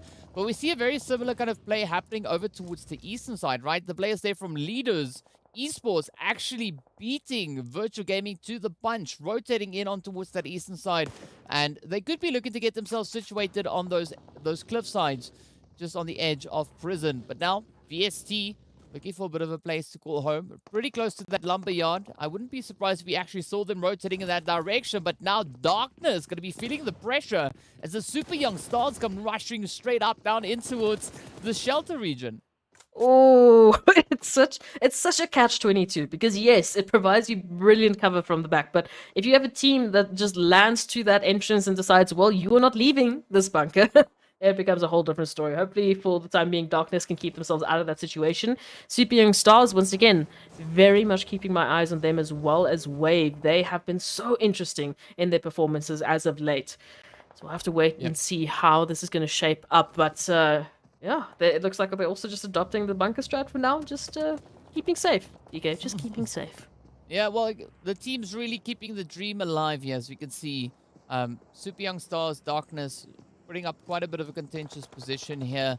And they still have a little bit of time left. That blue zone is going to be closing on through. And I'm hoping, at least for their part, that this is still within the next playable area. But that mass convergence of teams that we saw pulling in towards the zone, we did have a little bit of that disbursement coming in. You've got Zero Tolerance now looking for a potential angle to come into, as they can't really rotate straight in towards Prison. But Virtual Gaming, they're not going to have that stop them. No, absolutely. But again, huge shout out to Zero Tolerance for taking this massive rotation. Once again, we found them on the northwestern points of this map at the beginning, and they had to rotate through teams and teams and teams and a little bit of blue zone to get to this point. And now I feel like they find themselves in an opportunity here to take this even further, because they're pretty much uncontested, at least for now, as we know that zone shift should be coming on through. Virtual Gaming, in the meantime, has unfortunately lost one, and they might have to contend with Leaders going on forward. Well, as we can see, of course, that shelter situation is going to continue for the time being. And now Leaders Esports going to be looking to push a little bit more towards that western side of Prison. But unknowingly, we do have the players from one round situated right there. So we could see quite a bit of a contentious play coming through on that front. Also, Virtual Gaming having their hands full here with Zero Tolerance. Both teams now rotating up into this lumber yard. But Virtual Gaming, they have a slight element of surprise. We can see Atlanta already having the line of sight, the angles onto what Skydo spots the opportunity, comes through with a little bit of a spray with that M4, but is not able to secure the knock. Yes, Skydo, drop to the floor. Do not peek out any further, please. That nade just narrowly missed as well. Skydo honestly just has a fallen angel behind them, just looking out for them at this point in time. In the meantime, though, damage is still going to be dealt out. You know, some scouting is going to happen. Nothing too crazy just yet, because neither side of these teams want to push out into the open. Neither want to be taking that risk. So great that they're just holding down. In the meantime, Hemo has found a knock. Okay, so we went from hiding to deciding to take some names here. Yeah, we went from hiding to dealing a hiding and then getting one as they get taken right on down. That is going to be the end of the road for Seoul Esports over on Erangel. And that is our first team to get taken down to 15. We go now with 56 players still alive. But a very contentious zone, right? We see a little bit of a situation developing over on towards this northeastern side, with Slime now taking aim right down over on towards Mad Knight. That is quite a bit of a reach that they're trying to play at here. But of course, Slime needs to be careful, because as we can see, it is going to be one round sharing this area with them. Oh, Cow. And Cow has been so crazy with this DBS. And now, once again, in a position to do the exact same. Already, Plaza going down, so they do need to be careful. As we know, Virtual Gaming is trying to get involved. Yeah, Escanor just narrowly missing that nade, but is going to be taking the damage. The DBS follows up through, and it is an instant knock. This is the danger. This is the short-range danger that we know. Yeah, I think pretty soon, right, if you're going to be looking it up in the dictionary, if you search for DBS, next to it is going to be Cow 77 from Slime 4KT. I mean, we see some absolute beautiful utilization of that DBS coming through. But now, Chico situated just behind that rock. A beautiful vantage point to be holding over towards the players here from Slime. So I'm going to be looking for a little bit of that capitalization coming through. So you can see one shot also just in the distance. And Chico will only need, well, a few shots, more than one, to lock that in. Meanwhile, it is going to be Desert Flame and Wave now duking it out for controlling position up in towards Shelter. Again, Wave, they, well, made waves yesterday as they jumped on in and brought a fantastic performance, but I'm looking for a little bit more from them. I'm looking for them to keep on pushing this. Desert Flame, unfortunately, not in the best of, I guess, situations right now, but they should be able to recover their losses. They should be able to get their players back up and get into the action once again. My concern would just be that super young stars threat, that threat that's looming around the corner and placing so much pressure on these teams. Once again, looking very confident, already picked up those 2 eliminations and not looking to stop anytime soon. But I gotta say though, Wave and Super Young Stars looking to be quite a formidable position, right? Even though that zone has now centered up on Shelter itself, both these teams are on the surface. We've got Desert Flame and the players coming through from Super Young Stars, if I'm not mistaken, positioned just below them in those subterranean angles. All right, so wait, sorry, Super Young Stars are also outside. I just said that. Wow. It's Darkness down below alongside Desert Flame. Ab Golden also in the mix. So this could be the opportunity now for Wave and the Super Young Stars to look to capitalize on their surface position. But take into consideration that Shelter is a very challenging position to play. Yeah, it's been a while since we've gotten one of these zones in the situations. So interesting, format we find these teams having to deal with. Virtual Gaming, unfortunately, in the meantime, being our 15th team to be taken out. And Zero Tolerance, unfortunately, the work that they have been doing has now landed them in that engagement with VST, who is actually being assisted by Triple Esports. So a little bit of a three-way party happening here. And Zero Tolerance, look at this HP bars.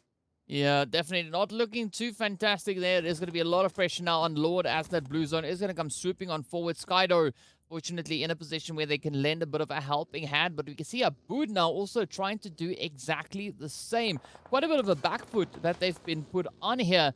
But Zero Tolerance now leaving their players behind as Vortex's vehicle, is not looking too great. It is going to be a little bit of a less fortunate play. But now they can look to push forward, right? Skydo, Lord, trying to find that angle, trying to find that rotation. They are going to be coming in right alongside the players here from one round. And Chico, once again, mounting a defensive position, finds the spray onto Lord. Yeah, I'm not sure if they actually had, awareness there of Ichigo's position.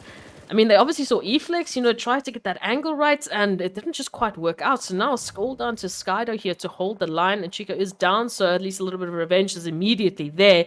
But now it's down to that solo play here for Zero Tolerance to move on further. Same with VST, down to 1 as well as Arab Golden. So numbers are looking very, very stiff for some of the teams that are here towards the lower part of our match rankings on the right. Oh, and Lag, is going to have a bit of a challenge here. Yeah, up comes Titans rushing straight on forward. It's going to be up to Fantasy to keep it up, but unfortunately, Puncher packs quite a punch as they rush on forward and close them off. Down to 11 teams we are. Now, we are seeing a little bit of a congregation up towards the north, waiting in anticipation to see where this next shift is going to be taking us. But as we know, right? Shelter, it's an interesting position to be in, but it becomes even more challenging to get out of. And all will be revealed as the zone now shifts over to that eastern side, forcing our subterranean teams to surface and see what the world has become.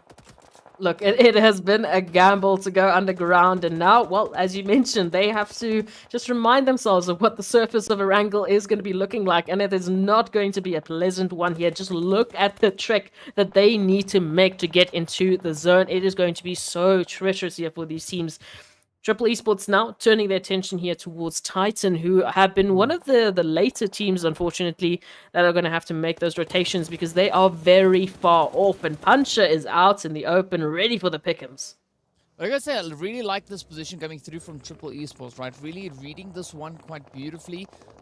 just holding onto the edge there and taking aim down on towards Titan. But so far, Titan, they've been able to lock in quite a considerable amount of eliminations. Meanwhile, Black is going to get traded up as well, as things are starting to crumble, right? Triple Esports not really being able to capitalize on that position just yet, but now it is going to be Leaders Esports stepping into the fray here, or rather applying a lot of pressure onto the players from Titans, as we have Mad Knight getting eliminated, and we continue with the action. Titan feeling more pressure now, and down to one player they go. Whoa, in a matter of seconds, we see the Titans will fall, unfortunately. But we'll see how long they can at least keep this up. We do still have at least 1 or 2 stragglers trying to keep the name alive, trying to keep the dream as well, as they need to try and make a push forward here for these reses. Smokes will be fading very soon, and oh, just the threat of Triple Esports looming above the hill, and Leaders just adding to this impact is going to be quite a tough challenge to navigate here. Once again, the push for that zone comes through. These teams need to find themselves a prime position here. Darkness, on the other hand, just on the cusp of that zone. Well, this could be still on the books, especially looking at Triple's numbers they've got moving into this phase. They take aim once again, and with that, reducing the players there from super young stars down to only one potential hopeful. It is going to be Morteza now to get traded down on the side of Leaders. Up comes yet another devastating blow as Carry Boy also gets knocked, and as we can see, still a very tough position down on the southern edge. Out comes those utilities, wasted being able to evade the majority of the damage, but up comes a quick rush coming through, and it is going to be the super young stars to be eliminated alongside one round. Down to our final 5 teams. Slime, Titans already sitting on 7 and 8 eliminations respectively, and Desert Flame getting snuffed as well. Titans have started the payback adventure of their dreams. It is Wasted still lying up ahead, and they make that final push to get that final nail in the coffin and say thank you. Come again. Coming on through, though, Titans now sitting with 10 eliminations moving forwards. And, I mean, second only to Titans is 4KT. Darkness, once again, still subterranean, moving on forward. Curious to see where they're going to land up. Well, they have to make a move relatively quick. As you can see, that zone is going to start closing in within the next 20 seconds or so. But Triple Esports looking to capitalize on the elevated angles they've got, right? Still holding strong up there, but Titans looking to deal an absolute blow of devastation to whomever walks in front of them. But also Slime down to their final remaining player, right? Koa.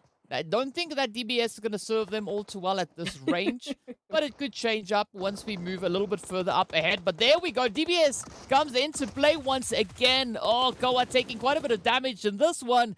Maybe I need to swallow my words, as we can see Darkness now trying to find a little bit of a substantial play here. But up comes Ghost, finds the spray, and with that, takes down Koa. Off they go. 7 eliminations locked in for Slime. And this could be that bounce back opportunity now for Darkness. They still have this ridge line to play off of. I was really hoping you were going to eat your words there, but it's okay. Unfortunately going out, and an immediate confirmation there for Darkness as well. Down to the 2 teams, Triple and Titans. Triple once again still descending the cliff, looking for the stragglers here of Titan, who have tried to keep themselves pretty spread out. Oh, but this is now up to the opportunity. Yes, the Triple Esports team steps forward. The trades flying back and forth. A knock on either side, but it's going to be down to a 3v2 play. As you can see, yet another knock coming in. Titans now down to their final hopeful. Let's see whether or not the Puncher is going to be able to step up to the challenge. Full-on Sen coming in here. Tries to bring in some form of retaliation, but up comes Gamo. Oh, gets traded on down. The final rush could be at hand as we see Reef and Black trying to find those opportunities. Black now quickly trying to bring their team back into contention. They want to push in with 3 at least, moving into this last bit. But Titan Puncher now just huddled up alongside the vehicle, and they're going to be running out of time. But this is where Triple Esports needs to move forward as a unit. They find the angles. It is going to be Black to lock it in for Triple as they secure themselves an absolutely beautiful, beautiful winner-winner chicken dinner. Woo! I love seeing all of these new names step up to the plate, and absolutely beautifully well-deserved performance coming through here from Triple Esports. Again, their descent from those northern peaks of the hilltop, final position was absolutely key in those engagements. And again, just taking that time to poise themselves, to reset and say, okay, let's not go in this like, wild headed. It's been crazy. We need to stop. We need to breathe. And we need to take this as cool and calm and collected. We don't want to give this away. We've seen some crazy clutches from these players before, and they understand that and they respect that coming through into that final moment of Erangel. But wow, that has been the warm-up Erangel map, essentially, because we have another one after this. I'm curious to see if we're once again going to see a similar fashion of teams. Well, I mean, it could be quite an interesting one, right? It's also not so often that we see that zone really centering up as closely on towards Shelter itself. And I think that was a little bit of a saving play coming through from Darkness, moving into Shelter, right? It provided them with a lot of longevity, being able to make it into those later stages. And as we know, that is where the placement points are at. Yes, Darkness stepped up with 5 eliminations we saw coming through from this game, but this time around we only had one team hitting those double digits, right? That was Titan, just absolutely obliterating anything that moved around them. Absolutely, just keeping an eye peeled and poised for those pixels. And they, again, I'm going to call them the survivors. Once again, it's that similar theme of how they have to keep fighting. They were down to one player at one point, and then they suddenly come back, not only get payback on leaders, move forward, get those double digits as well, and nearly make it into the winner-winner chicken dinner bracket as well. I'm going to say as well a lot, but again, fantastic performance from Titans coming back once again. And I feel like they really do manage those high octane, crazy situations with just a level of, again, poised, cool, calm, collectiveness, and they understand what they need to do, and they execute it beautifully. Yeah. I mean, we also did see leaders really, I mean, they were pretty much in contention for finishing with an absolute, runaway play there.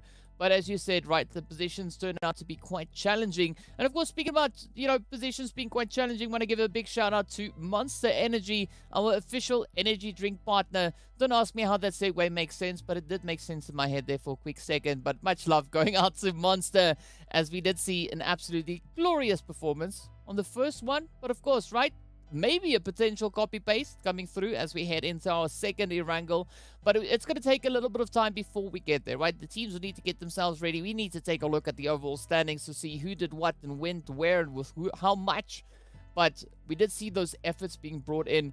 It was very unfortunate, though, to see the team Seoul Esports get taken out so early on in the game.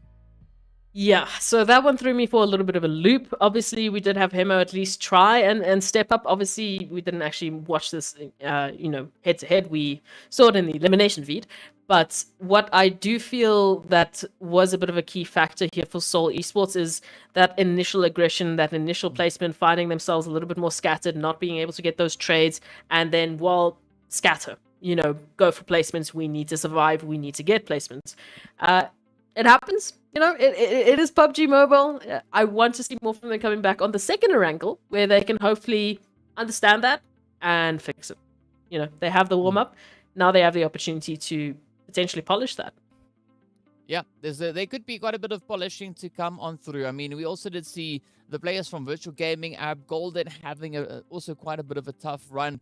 But I mean, the zone itself was quite challenging, and we did see the teams that were able to get themselves situated towards that shelter region, really capitalizing on their positions. I mean, Desert Flame also bringing in a little bit of an improved performance, right? We know that they finished up in 6th place, and they are definitely in a position where they can capitalize on the placement points. And we know they need those points to get themselves situated further up the leaderboard. So different strategies at play here.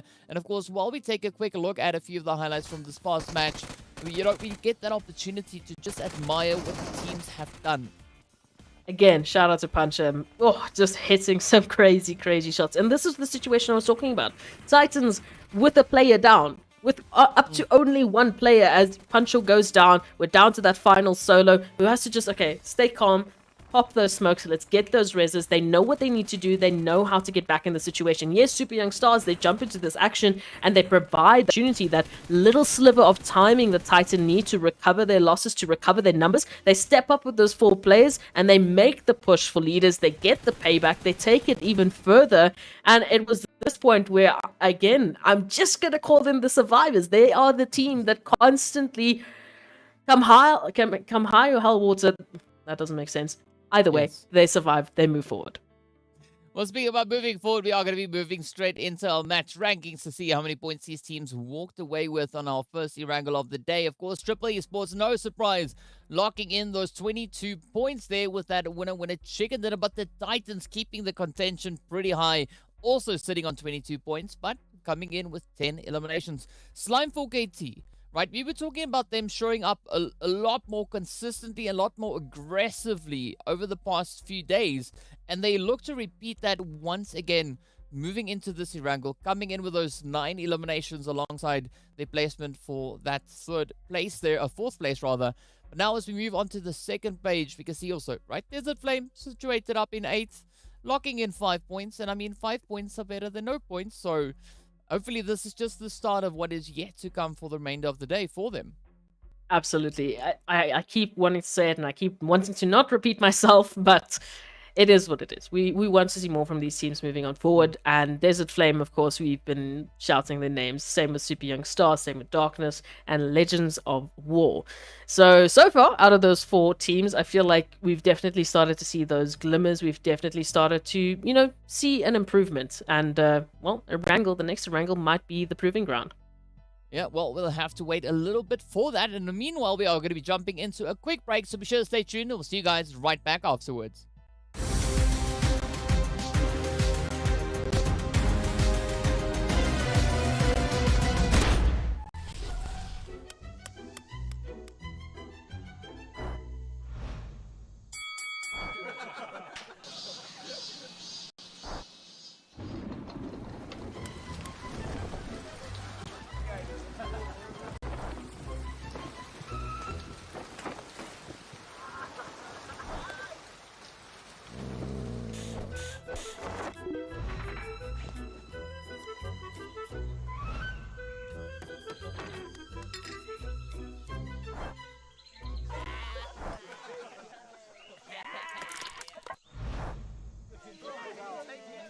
Stalemate? No problem. Ultimate Arena decides the victor.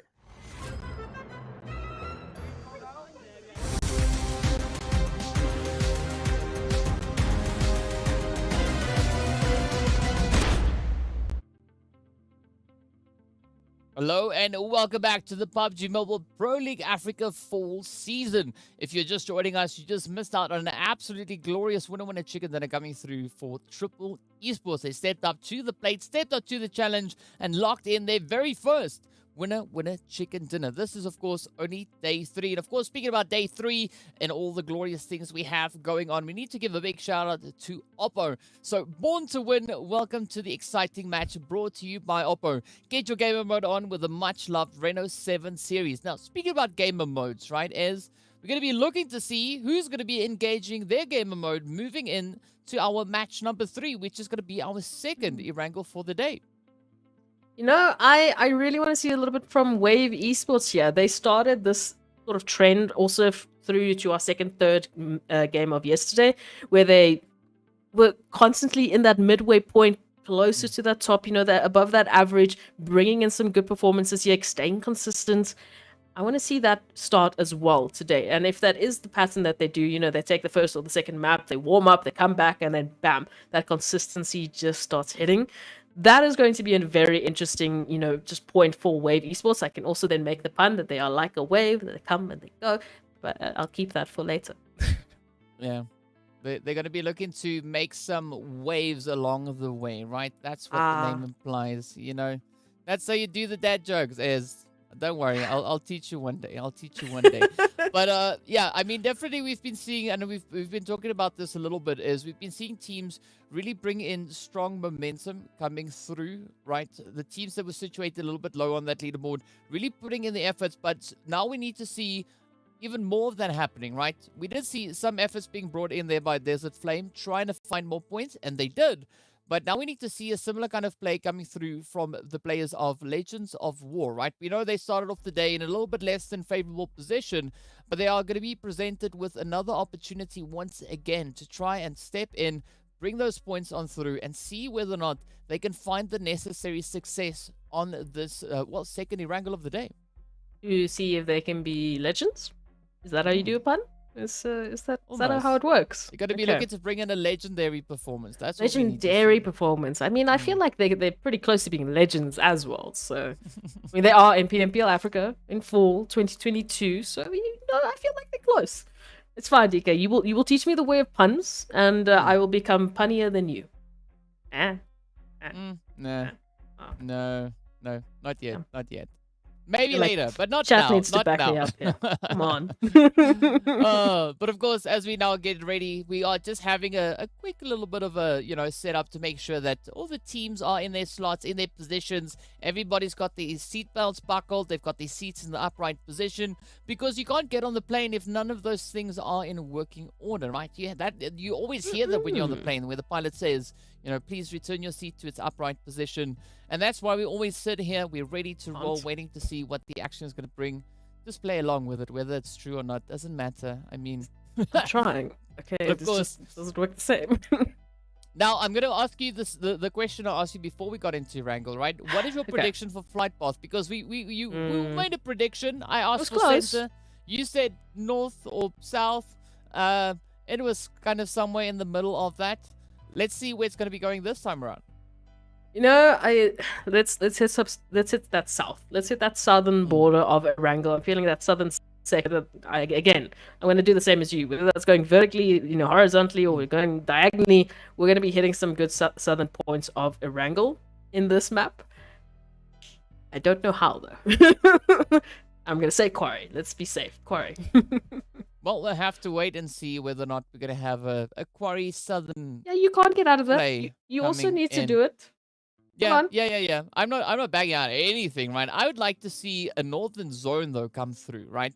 I'd settle for like a western flight path and then a nice little bit of a northern zone coming through. But while we discuss what we expecting to see from this match, let's take a look and see what the overall situation is for the teams at this point after playing our first two games. It is going to be no surprise to see 1 million still holding on to the position, right up in pole position there, as we can see them 161 points, but they are starting to push that gap as far as they can, right? Currently, as we can see, it is what seems to be about a 27-point difference. Slime actually closing the gap. Yeah, that was the worry that I had from day one to day two. Obviously, 1 million, they just had an absolutely stellar performance, but they were starting to, widen that gap. So I'm loving that we're seeing this competition coming through, because again, it always just means better PUBG Mobile on your screens. And of course, that second page, Team Myth making a splash once again with those 74 points, scoreline right now. And as we go to our baseline, which is our top 12, right, we're looking for those teams that are going into Livik. Virtual Gaming just on that border right now with 54 points. Right behind them, obviously, Arab Gold and Esports with 49. So a measly 5 points right now, just making the difference and getting them potentially either into or not into Livik. Yeah, definitely agree with you on that one. But I think the big kicker is going to be looking at the amount of games the teams have played, right?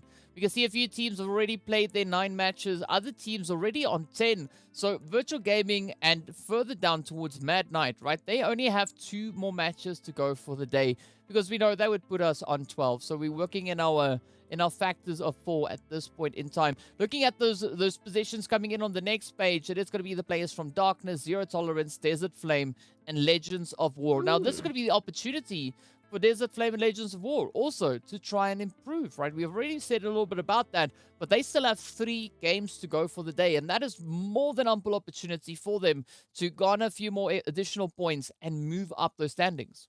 Obviously, the question is Super Young Stars going to continue their rise, because they've already jumped out of those bottom 4 teams, now up into that second page, potentially moving even further up, because they were looking pretty contentious there when we saw on Erangel. They were keeping themselves active, keeping themselves in the engagements, and not shying away from those fights. So I feel like that confidence from Super Young Stars is really starting to flourish. Yeah, and I mean, at this point, you want to try and capitalize on as much of that confidence as you can find, right? We were talking about the glorious players coming through from Team Myth. They've stepped up. They locked in that first chicken dinner. We did see the players coming through in the second match being the players from Triple. Now, I beg the question here is, are we going to be seeing another winner chicken dinner coming through for 1 million today, right? Could that be on the cards? Because they found chicken dinners on the first day, chicken dinners on the second day. Day 3, is it going to be third time lucky again? I feel like Erangel is their lucky map because that was the first map that they went back to back on. So this next Erangel, I think, will give us a good indication if they're getting close or if they're just warming up the engines, as we've seen for some of these teams. I definitely would not discount 1 million at any point in time, right? Because they have been so just engaging and powerful, jumping off right from the first day. And it's similar to what we saw in previous season. Their league play was phenomenal. I mean, you keep reminding us of those beautiful 500 points that they reached, and that is because of the performance that they placed down. I mean, they were ridiculous, firstly, especially with those eliminations. So curious to see.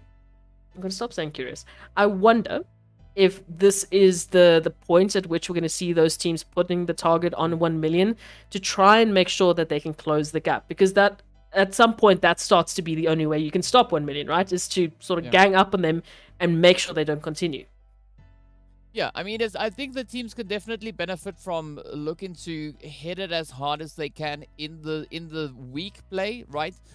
Trying to garner those bonus points, because as you've said, when it comes to the finals, the more of an advantage you can come into the finals already, the less work or the less pressure there is on the team having to perform to that level, right? They can actually afford to just breathe a little bit more.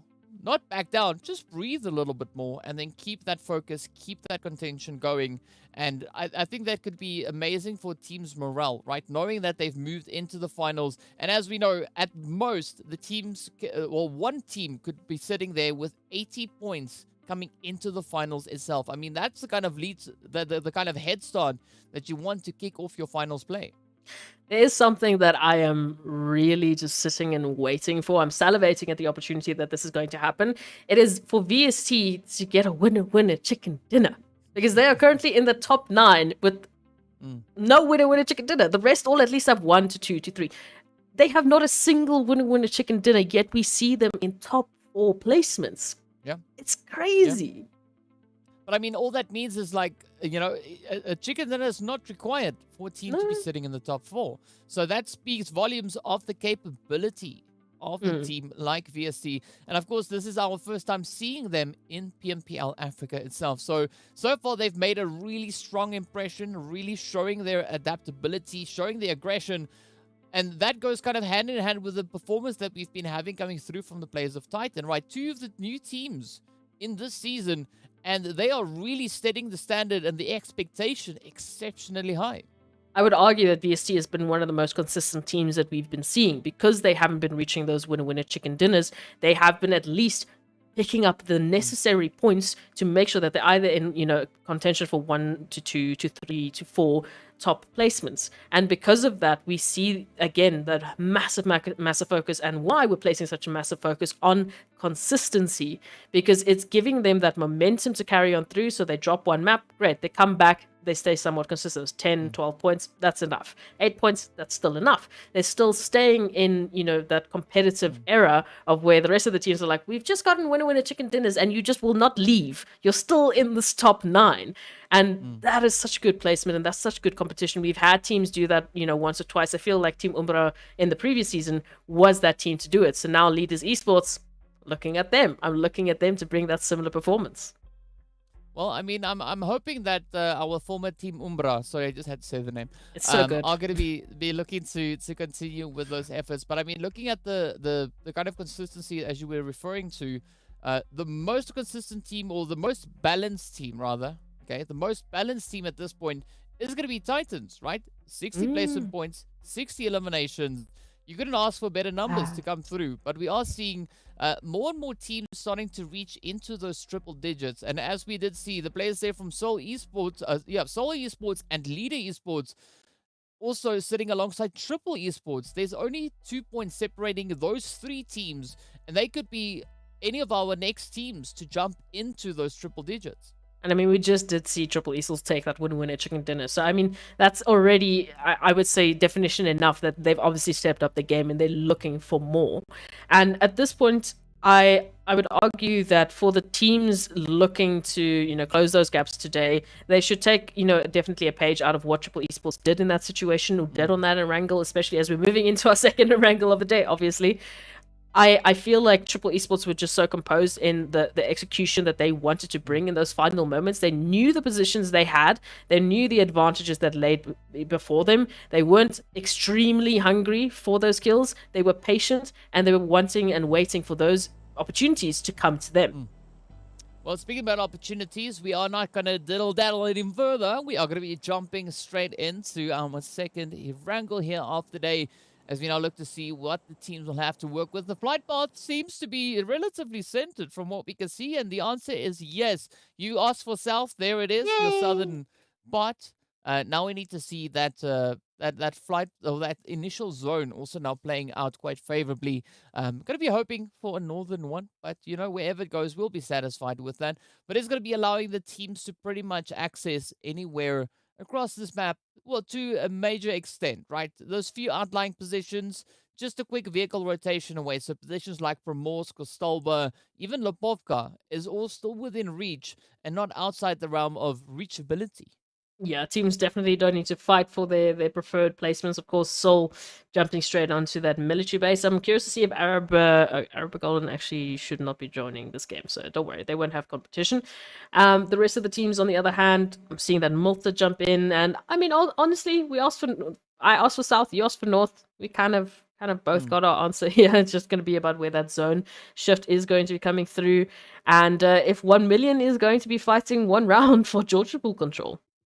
Again, we want to see that one-on-one action, right? It is going to be a northern Hey. zone. It moves northwest. So this is going to be interesting, especially looking at Everest being in play. We've seen quite a bit of a contentious fight coming out in that region.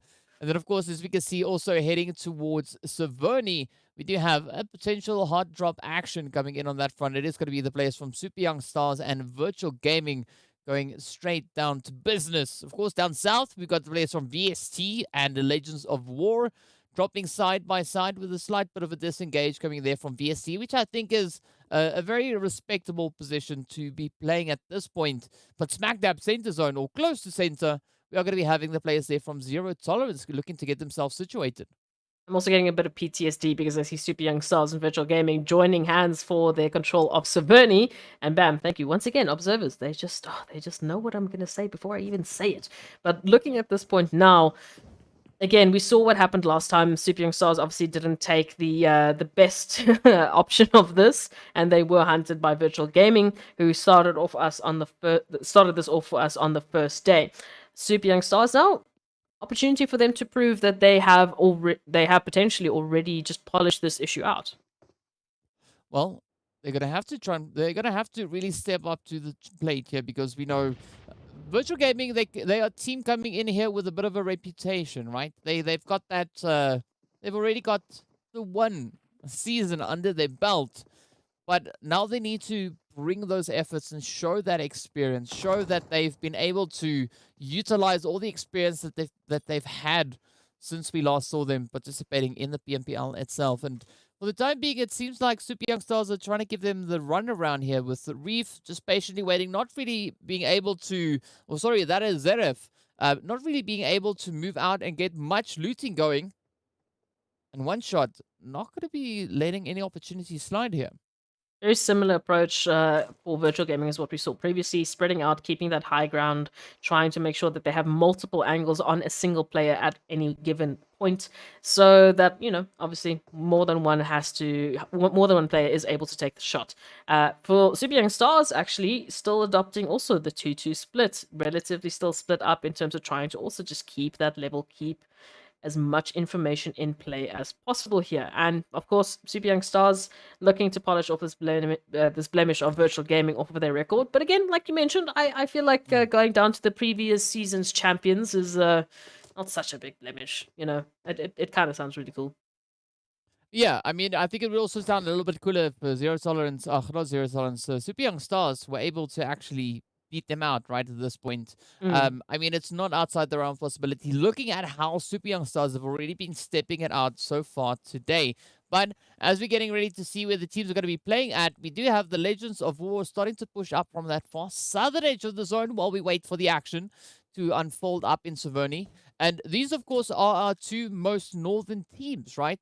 There's quite a vast vacuum just south of them. The first place where we see any teams actually being positioned is towards North George, where we've got the players from one round, and of course over on towards Yasnaya, Poliana, where we actually see the players there from Lag taking occupation. Alongside Blackjack Esports. And of course, Skydo is a little bit of a scout. So I guess you could count that as a point. But yeah, I agree with you. Just generally a massive vacuum of occupancy. And we can see Virtual Gaming, it does seem like they're slowly but surely going to be making that trigger to execute their plan here towards Super Young Stars. And a lot of information for them to actually make use of. Seraph actually going to be going down now and confirmed almost immediately. Yeah, quite a less than favorable position to get caught out into, but now Mord also going to get rushed upon, as we can see Alpha Logic cooking up a few nades. Ooh, are they going to have a favorable position here? Not yet. It is a bit of a back and forth coming in, but there we go. It's going to be Mord to get traded right on down as Zeus comes thundering through. Now it all turns to Nossa. We did see Nossa with those utilities in the previous match, just finding some beautiful, beautiful angles. But Messi looking to rotate up to provide a little bit of that fortification. I would hope so, that they would have that opportunity, but Nos is immediately going to be placed under pressure. So while Zeus is laying down that fire, Alpha Luigi looking for that entry, looking to get close up and personal. Nate is going to be cooked, and Messi just narrowly escapes Alpha Luigi. So for the time being, at least one will of course get away, and Nossa unfortunately left to potentially be the sacrifice. Yeah, unfortunately. So similar results from what we saw previously. Well, so far, it does seem like Messi, at least for the time being, is going to be looking to just kick it down south, right? Hopsting into that buggy and just putting a lot of distance between themselves and Virtual. And Zeus now, just ensuring that they don't use more ammo, seeing that they could potentially be quite low at this point. But now we get to see where the teams are going to be going next, right? Zero Tolerance and the players there from Leaders about to get into a bit of an altercation as we see Skydo still somewhat isolated from the rest of the team, maybe still doing their scouting duties. But Morteza also venturing a little bit closer there. Skydo trying to jump at the opportunity, but not really succeeding and finding those angles. Meanwhile, Morteza and the rest of the players here from Leaders now just strengthening themselves up onto Woods Cube while we see VST and Desert Flame getting into an altercation.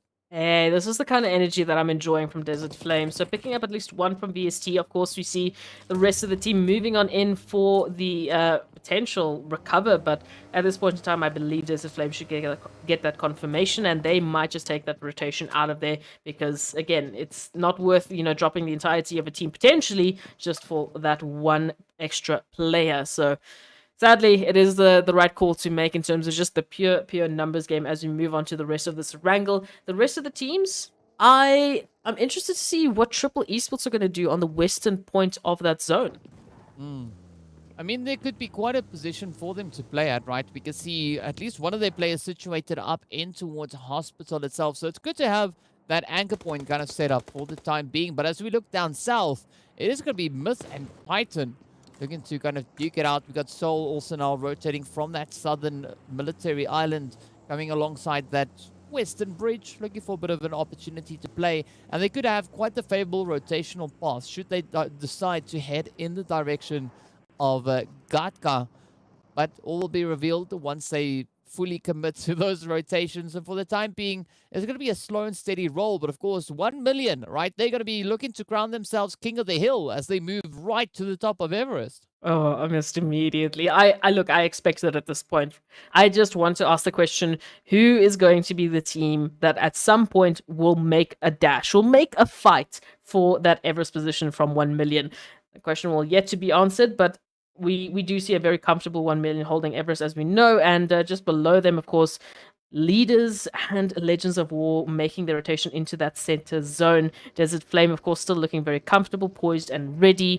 Rest of the teams now all joining the fray. So no stragglers really to talk about, other than I guess you could say Titans, just because they're going to be one of the last teams to join it. But very, very interesting, turn of events here. As we can see, 16 teams still, of course, 2 zones. We're looking good for that later phase where we're just going to have absolute chaos in terms of the teams finding each other. Well, speaking about chaos, right? The position we see Desert Flame in, this could be a beautiful position for them to cause quite a bit of chaos for any of the teams in the vicinity, right? These compounds sometimes being sought after depending on how that zone shifts on up, but looking at where they are situated, they could actually find quite a few teams rotating alongside them. But for the time being, it is going to be Soul and the players here from Legends of War looking to bring in a bit of a dash up in towards that ruins. And I think at this point, whoever is able to get themselves situated here first could be in a position where they could capitalize on that. We can see Hemo now just quickly trying to wrap around and find some additional hard cover. Oh, this would be such a prime position, as you've mentioned. And Lashon, of course, here just towards the outskirts, has a potential to get a little bit of long-distance action happening here. Maybe get a couple of knocks, maybe just do at least some damage here. Obviously, weapon in hand, primed to deal some crazy, crazy damage here. Rest of the teams as well, joining what seems like a very central focused band. Of course, we can see just around in and about the river. It's going to be messy depending on how the zone is going to rotate. I feel like some of the rotations might really cut them short. If we can see that zone moving a little bit more towards Rozak, of course 1 million will unfortunately just have to give up Everest for naught.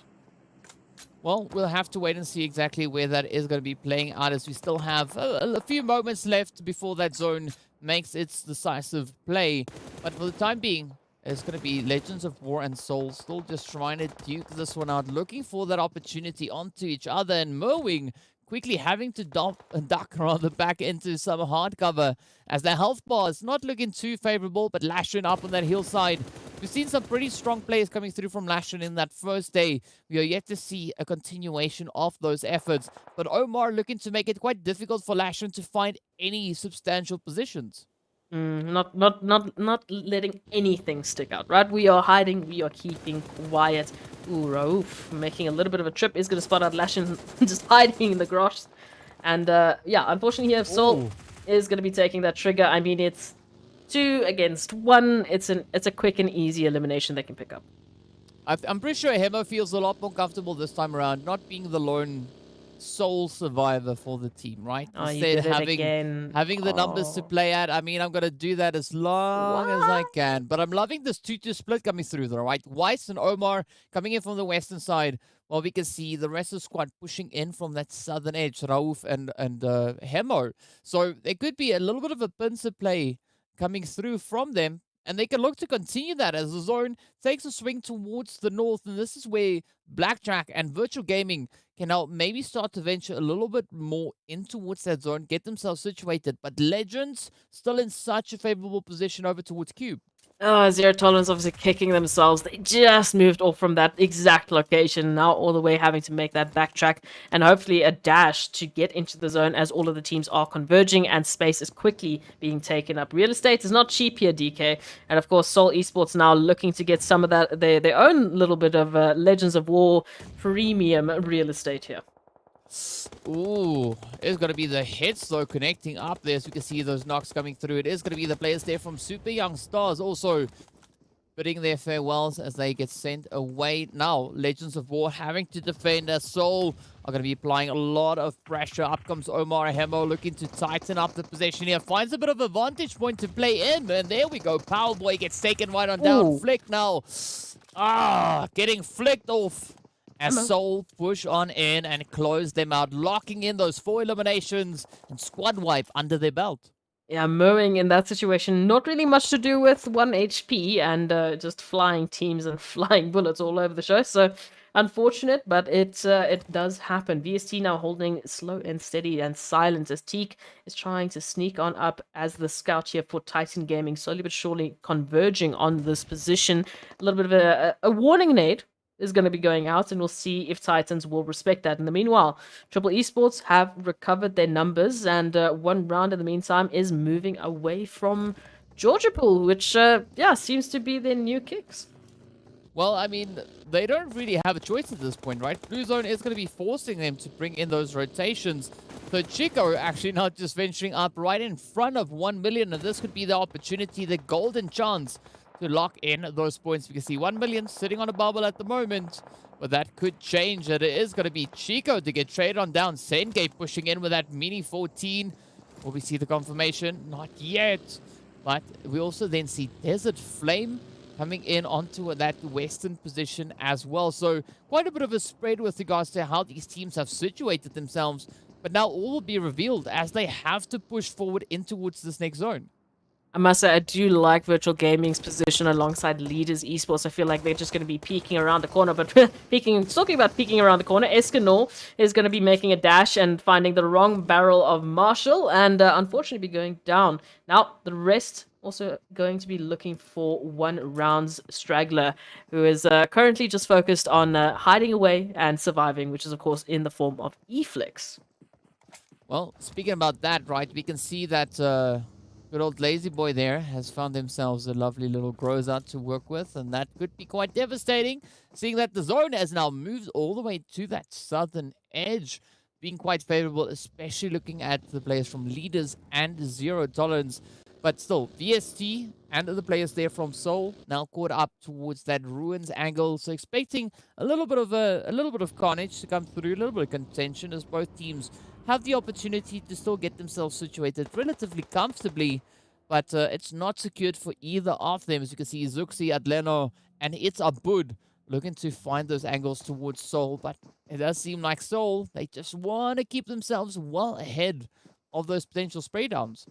And for Seoul, at this point in time, if they do take this engagement with VST, I feel like this is going to be the tipping point, the pivotal moment for Seoul. And we can actually make a point here. Okay, well, obviously, if Seoul gets taken out, we know what's going to happen. But if they can move forward with these eliminations, they can take even further.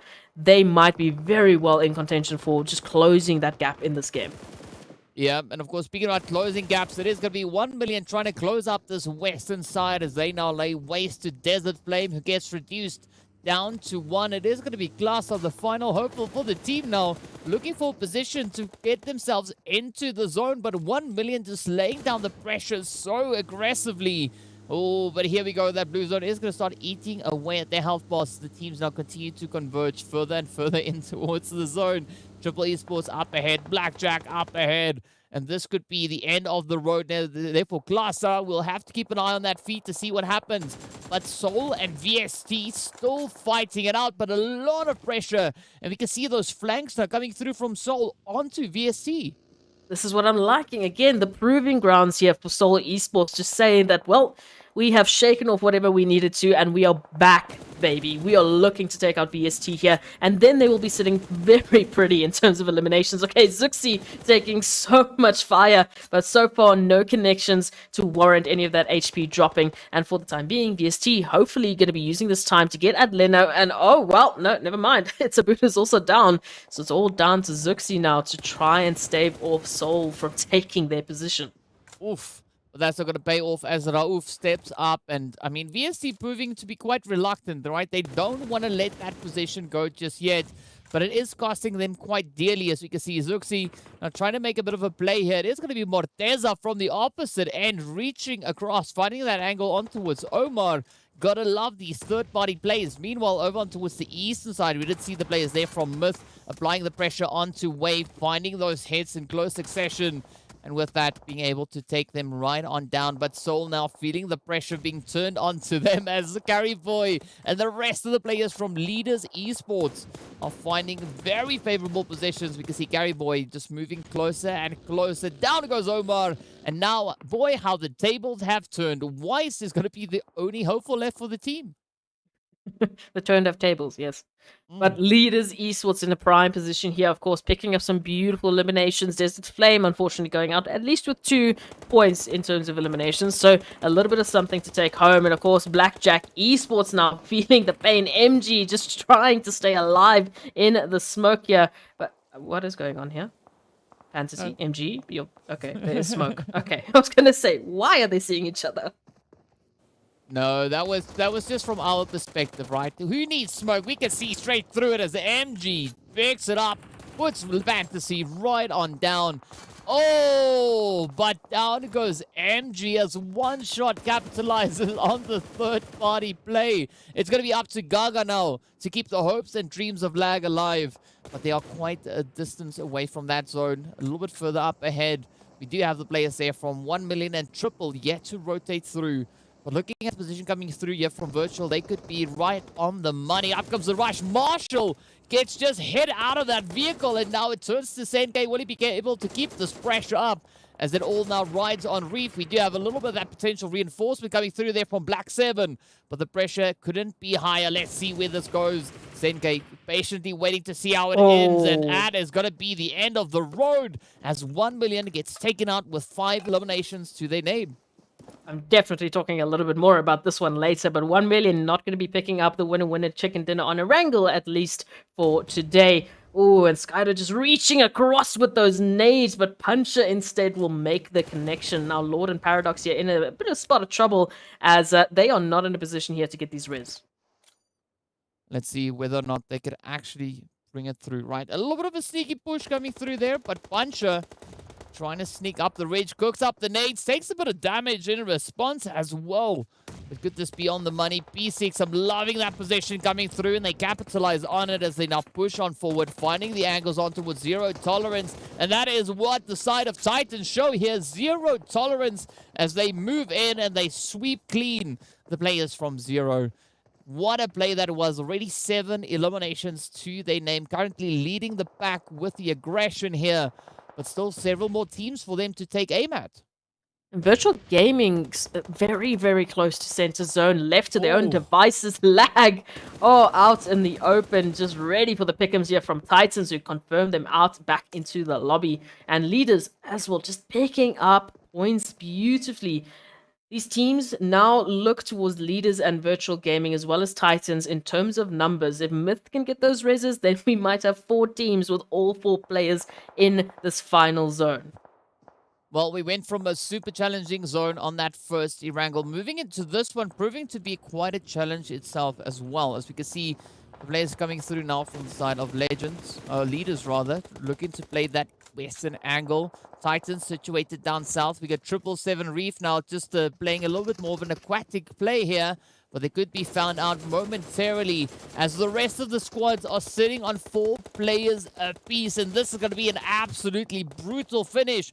Virtual Gaming set up within the zone, right? They've got themselves situated. They've got the controlling angles. Now all they need to do is leverage that as we are down to our final 4 squads. Duking it out for that winner chicken dinner.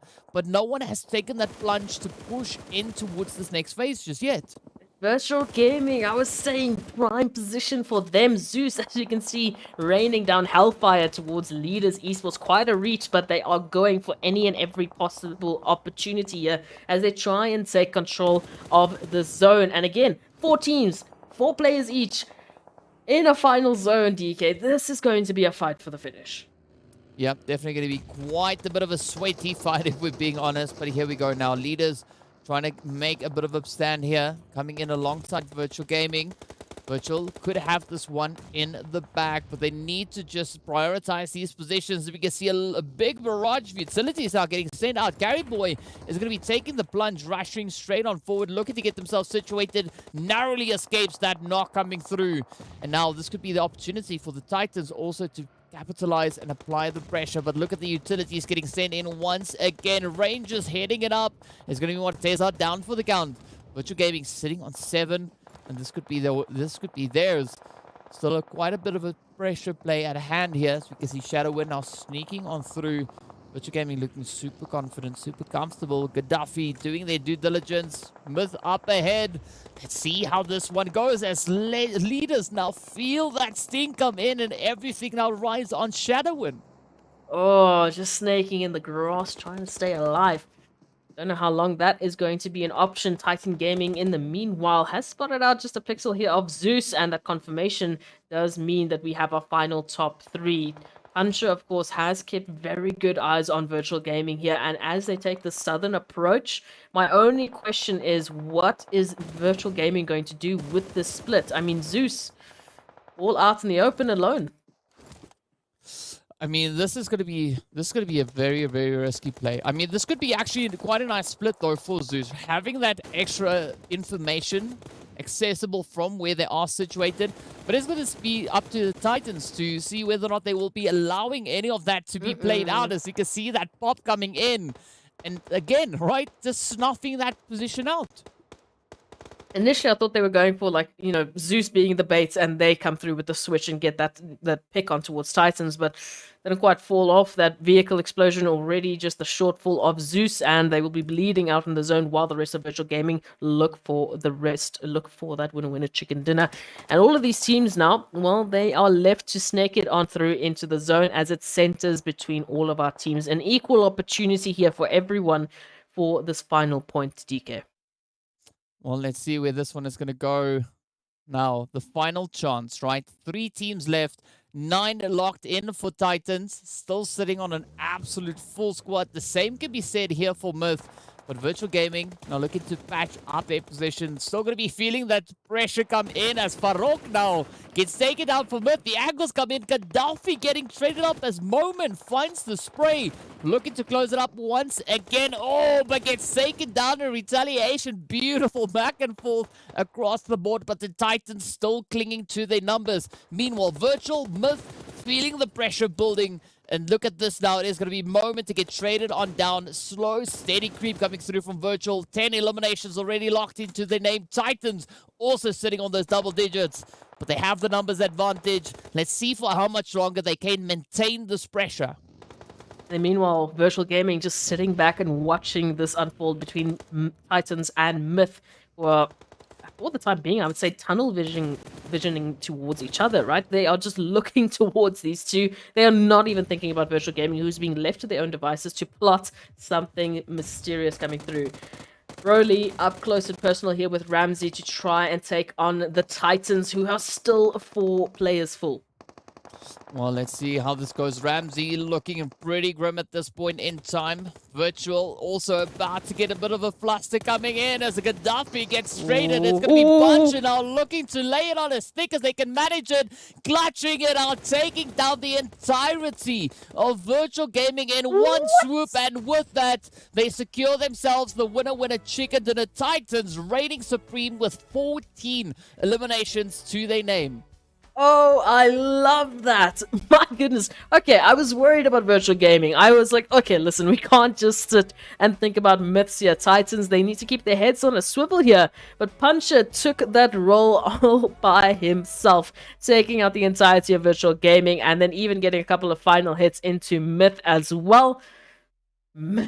That was an incredible finish here from Titans. This is something that I was waiting for. Once again, a win for them on Erangel, and what a beautiful finish there. Yeah, I mean, they were preluding a little bit to that, or alluding to that rather, on our very first day, right? Titans really keeping up quite a contentious push on our very first day, and it does seem like they were able to replicate those efforts moving into this second one. But of course, looking at their performance coming through from the first Erangel, also a very, very successful run coming through from Titans. So they've been showing some great consistency on both our Erangels. We know that they locked in that second position with 10 eliminations. This time, they just went even further, locking in chicken dinner and 14 eliminations. I mean, that is absolutely amazing for the Titan team, and I'm excited to see how that's going to translate into the remainder of our day. Absolutely. Again, we've seen this performance coming through from Titan on the first day. They were a little bit quiet coming through on the second, and now, well, surprise, surprise, first day of, I guess, the weekend after the break, and they have just such beautiful energy to take us even further. If they do take us further, because the next map is going to be Miramar, and their performance on Miramar, I feel like, has been also just give and take. There is some opportunities where I feel like Titans are running away with the competition, and then other opportunities where, again, they have to be the survivors fighting for the finish, fighting for the opportunity to stay, well, alive. So, beautiful finish. I love to see this dominating performance coming through from them. Well, speaking of performances, we are going to be taking a quick look at our match rankings to see how many points the teams were able to secure in our second Erangel. It's going to be none other than the Titans sitting up in pole position with a lovely, lovely 29 points to their name. Virtual Gaming coming in pretty strong here, right? 11 eliminations, 21 points secured.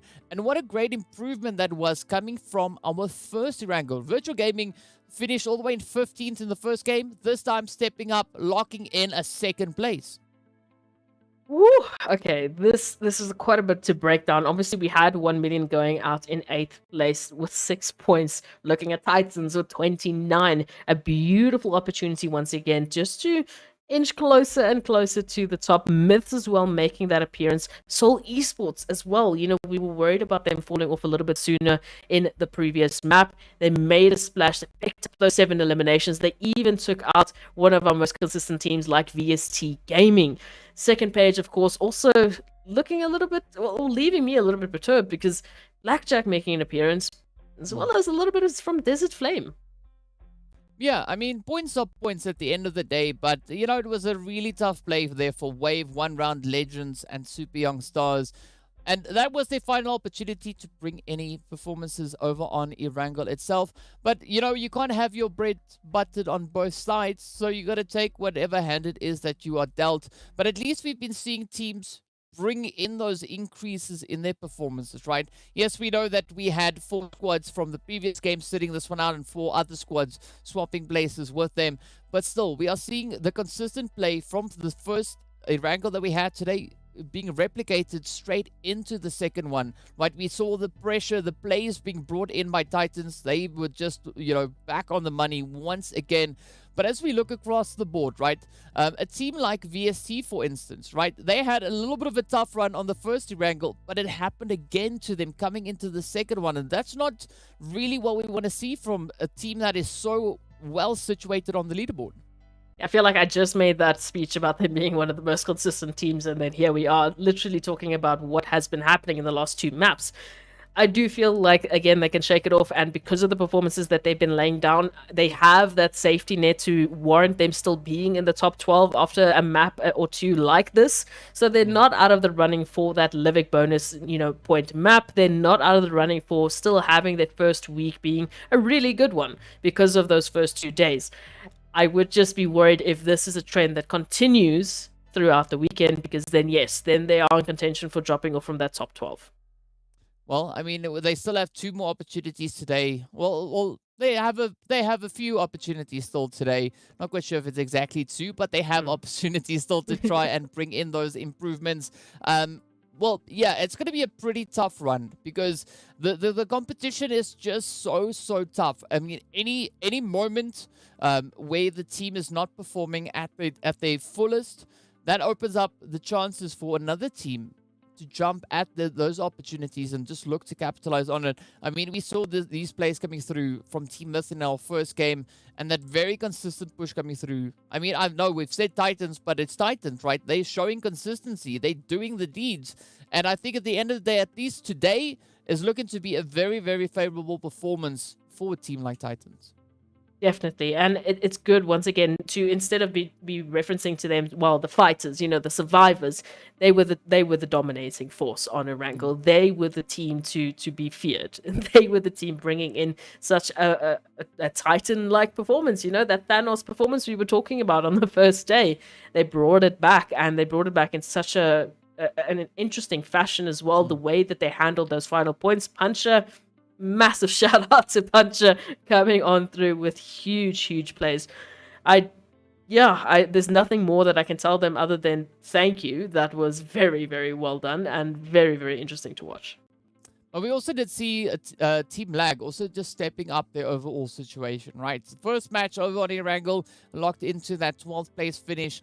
Coming into the second visit, right, they upped it. They jumped up 5 slots. They moved up into the 7th place finish, also walking away with those 7 points to their name. So definitely we're seeing a little bit of that consistent building coming through. The teams might not have the most glorious performance, but at least they are continuously bringing in those points. And we saw the same thing coming through from Blackjack, right? Yeah. 4 points. 4 points is definitely better than not being dealt any points whatsoever. So it's great to see the team still challenging themselves and the opposition, looking to see where they can find those points, how they can find those points, and how they could look to improve the overall point situation itself.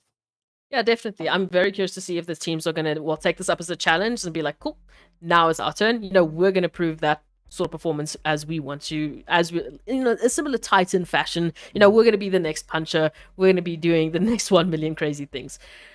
If I am speculating, if I'm, sort of just asking the universe and asking the teams that this is what I want from you, I do want to see Wave. I want to see Super Young Stars. I want to see Desert Flame on Miramar bringing that performance, bringing that Thanos-like performance through. Yeah, I mean, I'm kind of expecting the players there from Desert Flame to ring the bell on Miramar. It's a map that we've said before. We know Desert Flame to be super proficient on that game, on that map rather, but we have not seen them really finding the necessary luck in accomplishing exactly that. And of course, let's take a look at a few of the highlights from this past match over on Erangel, just to remind you of how insane it was. And of course, we do have to start off with Virtual Gaming. We have to start off with Zeus here, just throwing some punches of their own. But the rest of the teams, again, just staying active. I mean, Desert Flames even picking apart at least one or two of VST. This drive-by from Seoul Esports was the starting point to Seoul Esports showcasing that, listen, they came to play. They came for those eliminations today. Yeah, I mean, they want to really, really keep the tension as high as they can. And I think at what we had yesterday, right? Yesterday we had the 3 Miramar maps being played out, with our first map being quite a successful one coming through for the players there from 1 round. But moving into match number 4, we know 1 round, they're not going to be out on the battlefield this time around, right? They're going to be sitting it out for their 1 round, as they have to do. We don't have to wait any much longer to see what the teams in the flight path will have in store for us, as we are jumping straight into the action. Of course, we did see Team Myth also stepping up yesterday with quite a substantial performance, locking in such a favorable performance for themselves. That was, of course, their second winner chicken dinner, actually the first one that they got in the PMPL itself. And maybe this could be another potential play at that for them to move in. I would be very curious. I'm also loving the fact that we are having such an opportunity for teams to really jump into their favorite spots, right? Hacienda del Patron is obviously up for grabs. I feel like the southern points, so where we've seen Titans, showcase their presence before, might not necessarily be up for grabs this time around, but the change-ups are there in terms of the groups, and we'll say it's okay. It's all right. The rest that I'm looking at, I don't know, where are some of the points that you feel we've had a little bit too many teams drop as of recently? Well, if the flight path allows it, we did see quite a few teams actually moving on towards that Los Leones and surrounding area. But this time around, seeing that the flight path is so much further towards the northern side, there you can see the teams that are really committed to dropping in that region, pushing towards it as best they can. Now, one of the teams we know that like to frequent that Los Leones position is going to be the players there from Blackjack, but they're going to have their work cut out for them as we see the zone now moving up in towards the northwestern territory. But as we can see also then, there's a little beautiful road leading out of Los Leones, which they can use as a rotational pathway to get themselves situated. So I'm not too worried at the time for this whole eastern edge, right? Super Young Stars, Zero Tolerance, they got the north, and then we got Blackjack, Virtual Gaming, and the players from Darkness situated on towards that eastern side itself. But I'm more focused on to what's going to be happening in the zone itself, right? As we can see, San Martin getting a lot of love there once again. We got Desert Flame dropping into the usual location. We got the players from Wave situated to the east. And then, of course, Slime 4KT just to the north. I do like that. I mean, even the location there of Arab Golden, we are jumping into a very, very well distributed, well split up opportunities for the teams to really bring forth their best possible performances. 1 million there towards El Pozo, currently left to their own devices. I mean, Arab Golden left to their own devices. I'm seeing a few possible points for contention, such as Desert Flame, maybe a little bit close to Wave, maybe a little bit close to Triple Esports, who are currently very split up. I guess, running with that Sanhok strat that we saw earlier. We'll see if they're going to be, tightening things up and maybe just focusing towards Power Grid for the time being. But overall, looking very good, looking very respectful from the teams. Yeah, I mean that kind of split drop coming through from Titan, it could work out on Miramar. It is a map that kind of lends itself to an opportunity like that. They just need to try and bring in that condensing rotation a little bit later on. So I'm not too phased about them at this point in the game. But of course, looking over towards the players here from the Titans, we can see them situated far up in towards that northwestern side, right? All the way up towards the ruins, almost in trailer park. So that is a very, very westerly position to be in.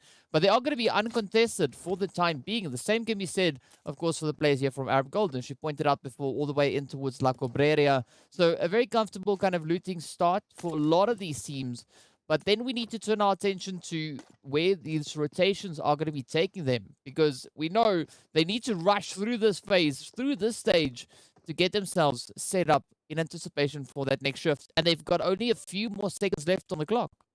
And like you said, Titan's very far out into the edge, and definitely one of the furthest. I say also zero tolerance. Like they're basically hiding from us on the map. DK, they said, listen, you don't get to know where I'm hiding, okay? Unless the observers come through, you don't get this information for free.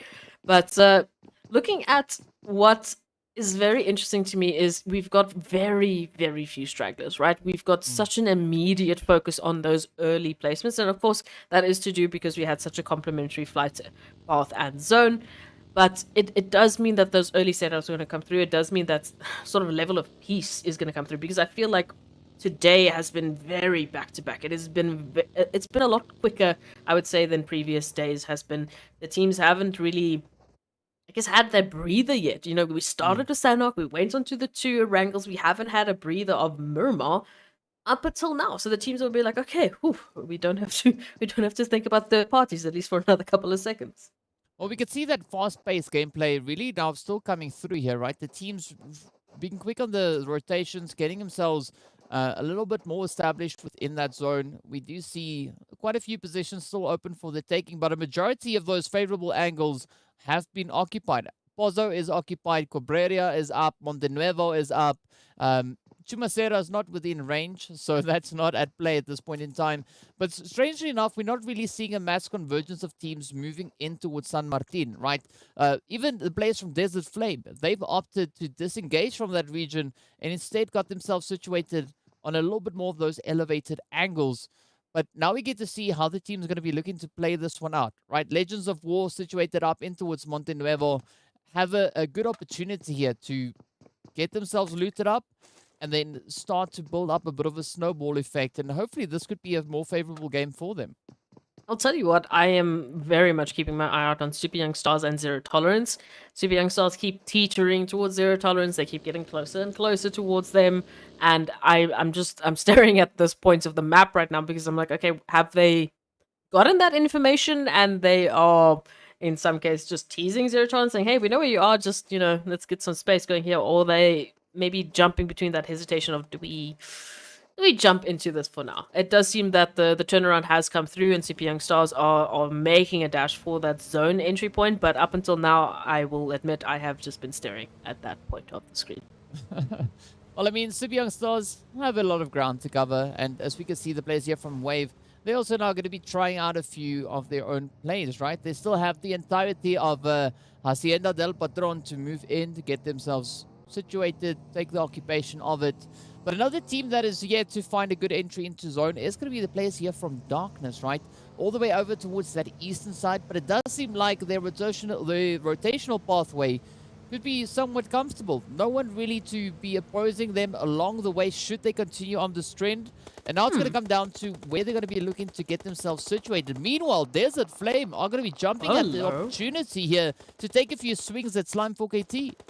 Ooh, I am loving this. I mean, again, scopes, guns, they are prepped for this exact opportunity. So, just a couple of pot shots, getting themselves a little bit of damage dealt, and again, just huge opportunities. DK, though, I have a question, a very important question for you. Favorite location on Miramar to pronounce? Favorite one to pronounce? Yes, your favorite one to say, like you like to say, Team Umbra. What name on Miramar does that for you? Hacienda del Patron. It has to be that one, and yeah, that's gonna be it. I'm going to say Montenuevo for me because I always struggle with it. Well, It always does take me. speaking about struggles, right? We are seeing Six God having a little bit of, well, shots dealt in their direction. Did get knocked on down, and that came through from the side there of Triple Esports. Some very good, tough contenders coming through so far that we've seen today. Going to be looking to see how they will play this one out, but also now perched up high, it's going to be Lazy Boy taking the aim down on towards the Beast, and we have the rest of the squad also positioned off in the distance. And this is actually quite a favorable angle to be playing, especially looking at where the zone has situated itself. I do like the Beast now trying to just get some of that space closed, and for the time being, I feel like 1 million might not be aware of that happening, at least in terms of the angle that they've been holding. Obviously, if they push up, they might get that information quicker than what Mad Knight would like in this situation, but for the time being, we will just keep an eye out on those elimination feeds. I do like Virtual Gaming and Blackjack taking that push there towards the southern point of the zone, just in terms of where the teams were previously at. In terms of the situation now, however, this is going to be a little bit precarious. Yes, and speaking about being precarious, right? We see the players here from Leaders Esports now finding quite a few spray downs on towards Mad Knight. I mean, Mad Knight being dealt a relatively tough hand. They had the players there from 1 million, not too far away, just firing down upon them from up high.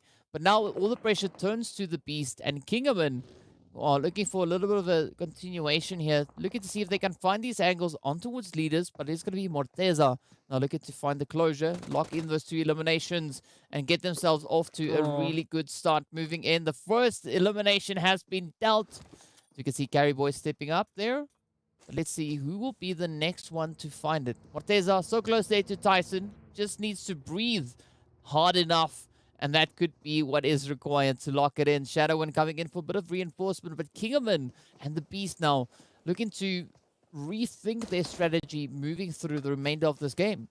Yeah, look, it is going to sting a little bit because the Beast was just moving with that, little bit of a flank maneuver on towards 1 million, closing that gap, trying to get some height, going for them.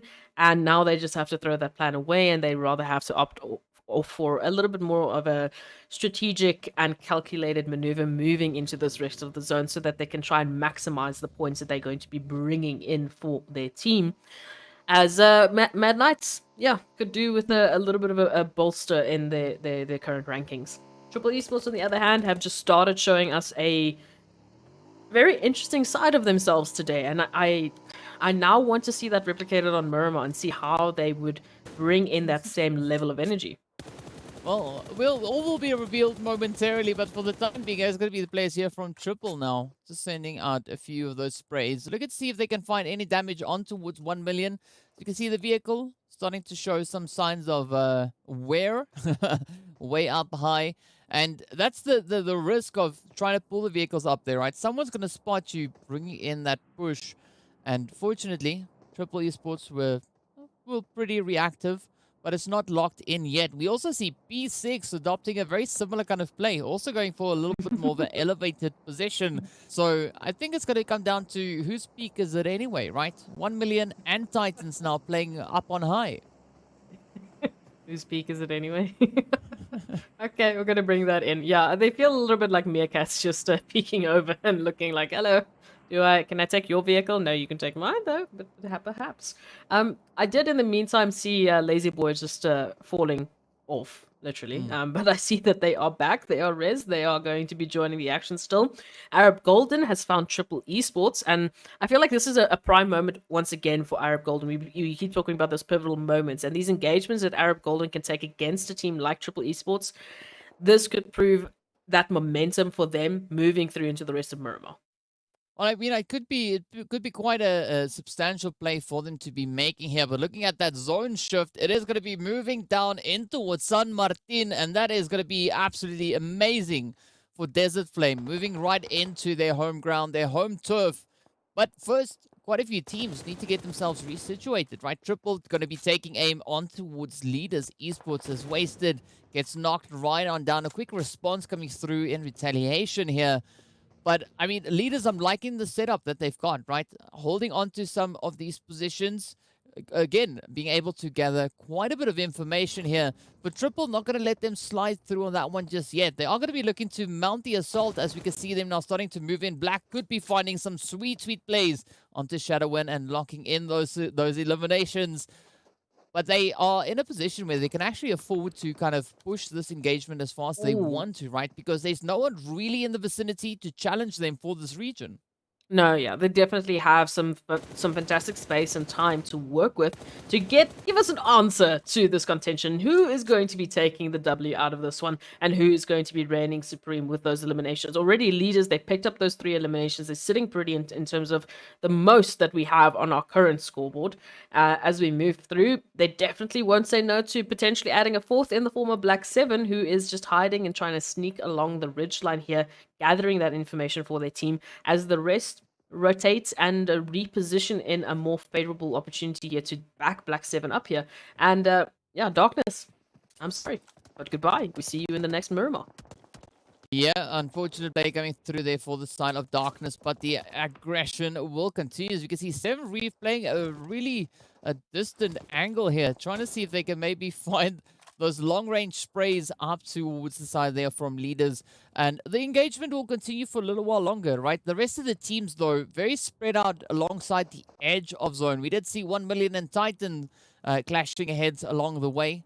Black 7 going to be sneaking up steadily, holding their ears open for the time being, waiting for a bit of an opportunity, a bit of a vantage point to try and capitalize. But the engagement will continue now between 1 million and Titan, as both these teams are looking to get themselves a little bit more situated. But look at that, though. Axa just lays it down as Lazy Boy gets absolutely obliterated. The vehicle blown to smithereens, and Teak lends a bit of a helping hand. Yeah, Axa was the saving grace for Titans on Erangel before, and once again, just finding a peak opportunity here. Just taking one off of the big dogs, which is 1 million, who have still yet to get a winner chicken dinner so far for today. And I'm not saying they need to get a winner chicken dinner every single day, but the record is looking pretty nice. It's looking pretty sweet. Myth, on the other hand, making that rotation on end just on the outskirts of the zone, and I worry that they might be gatekept here by Slime 4KT, who could set themselves up a little bit earlier if they take the direct route. Yeah, they're definitely in a position to do exactly that. But, I mean, looking at the shift going through once again, it is looking absolutely phenomenal now for Desert Flame. But they still have a few contenders in the vicinity that they need to try and deal with. But as we return back to the north, it is going to be the players here from Myth now to continue the aggression over onto Slime. But both teams look to disengage and get themselves instead situated and repositioned in towards the zone. Wave is going to be part of the welcoming committee here, potentially onto the side of Myth. And this is where things are going to get quite challenging, rotating up in towards San Martino, at least that western side of it.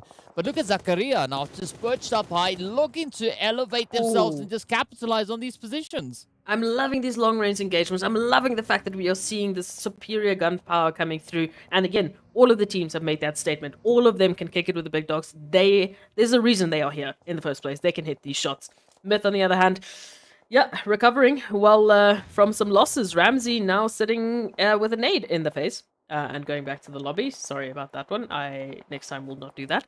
In the meantime, Desert Flame, they've picked up that one elimination. They're turning their attention here towards Blackjack Esports. So, prime opportunity for them as well. I mean, this could be definitely the game for Desert Flame now to build that momentum once again, right? They are in such a beautiful position, but all they got to do is now just keep their wits about them. As we can see, it is going to be Blackjack looking to apply a little bit of that pressure all the way from San Martin itself. But that, of course, is going to be drawing in the attention from the players there of Virtual Gaming coming in from that southern edge. And as we look over on towards our western side, it's going to be the Legends of War now finding themselves alongside the players here from Titan and our Lone Ranger coming through from the side of Triple Esports.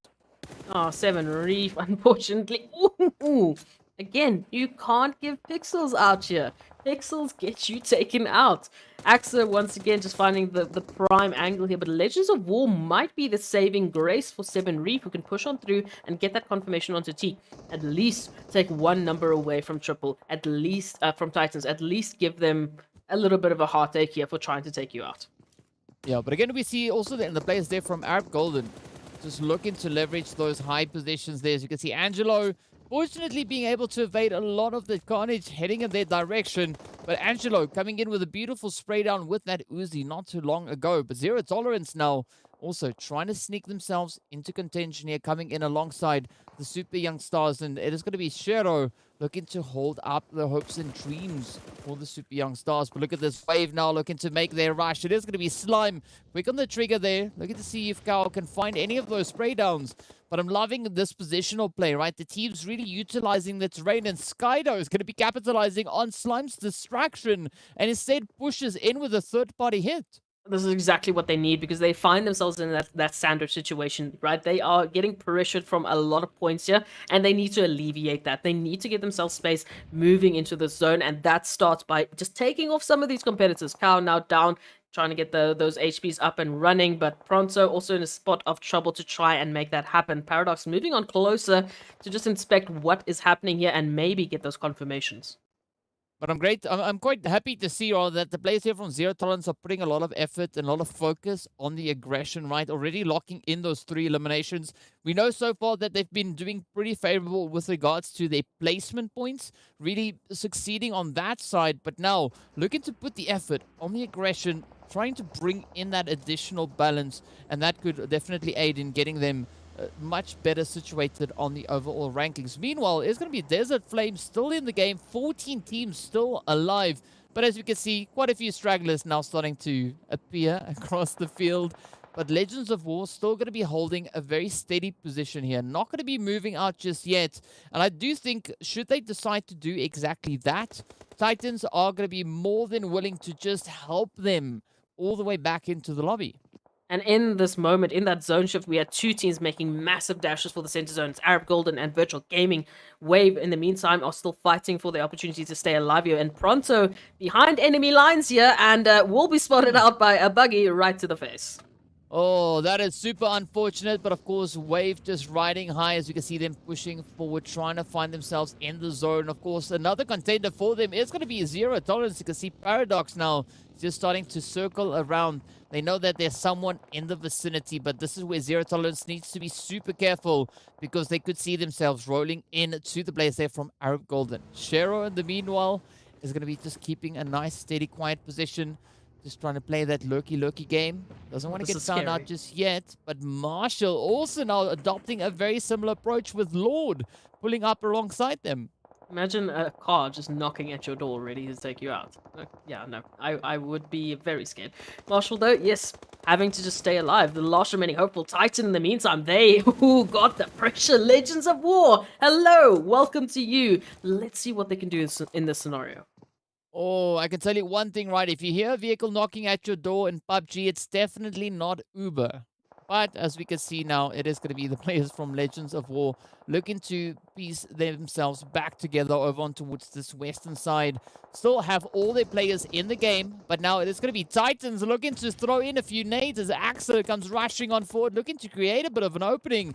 P6 just holding that off-angle position. Looking to see if they can maybe bring anything in from that side. But I'm loving this fight bringing in between both these teams, right? They are in a position where they can actually afford to take this altercation and not be too worried about any of those third-party plays coming to their direction. But now, it's going to be Legends of War looking to get themselves just on these rooftops. Oh, out comes the mollies, and that's the cue for Axel to come rushing on forward. Finds a bit of damage, and comes in with a drop shot to hit it home. Axa, once again, the survivor for Titans, but it unfortunately wasn't enough this time around. 1 million as well got eliminated. So, in a matter of seconds, our 2 biggest teams just, bam, they're off for the time being. Blackjack is dealing so much damage here to Desert Flame. Oh, and up they come with that rush, but it is going to be Desert Flame on the defensive, looking to see if they can hold themselves in contention here, but it is now all riding on 6 God as the molly gets deployed, doesn't really succeed in landing right upon 6.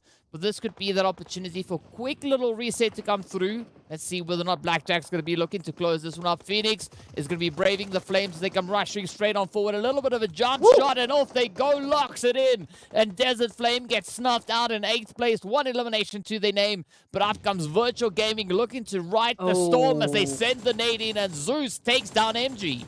You've got 2 remaining hopefuls here now for Blackjack Esports to try and hold on to the line. There's no real option here to get MG back and into the action. Virtual Gaming still holding the line as Chronal drops to the floor with barely 10 HP. Zeus dealing some huge damage here. Takes down Chronal, takes down Phoenix, and takes down Blackjack Esports as they get sent back into the lobby, waiting to see what our top 6 will do.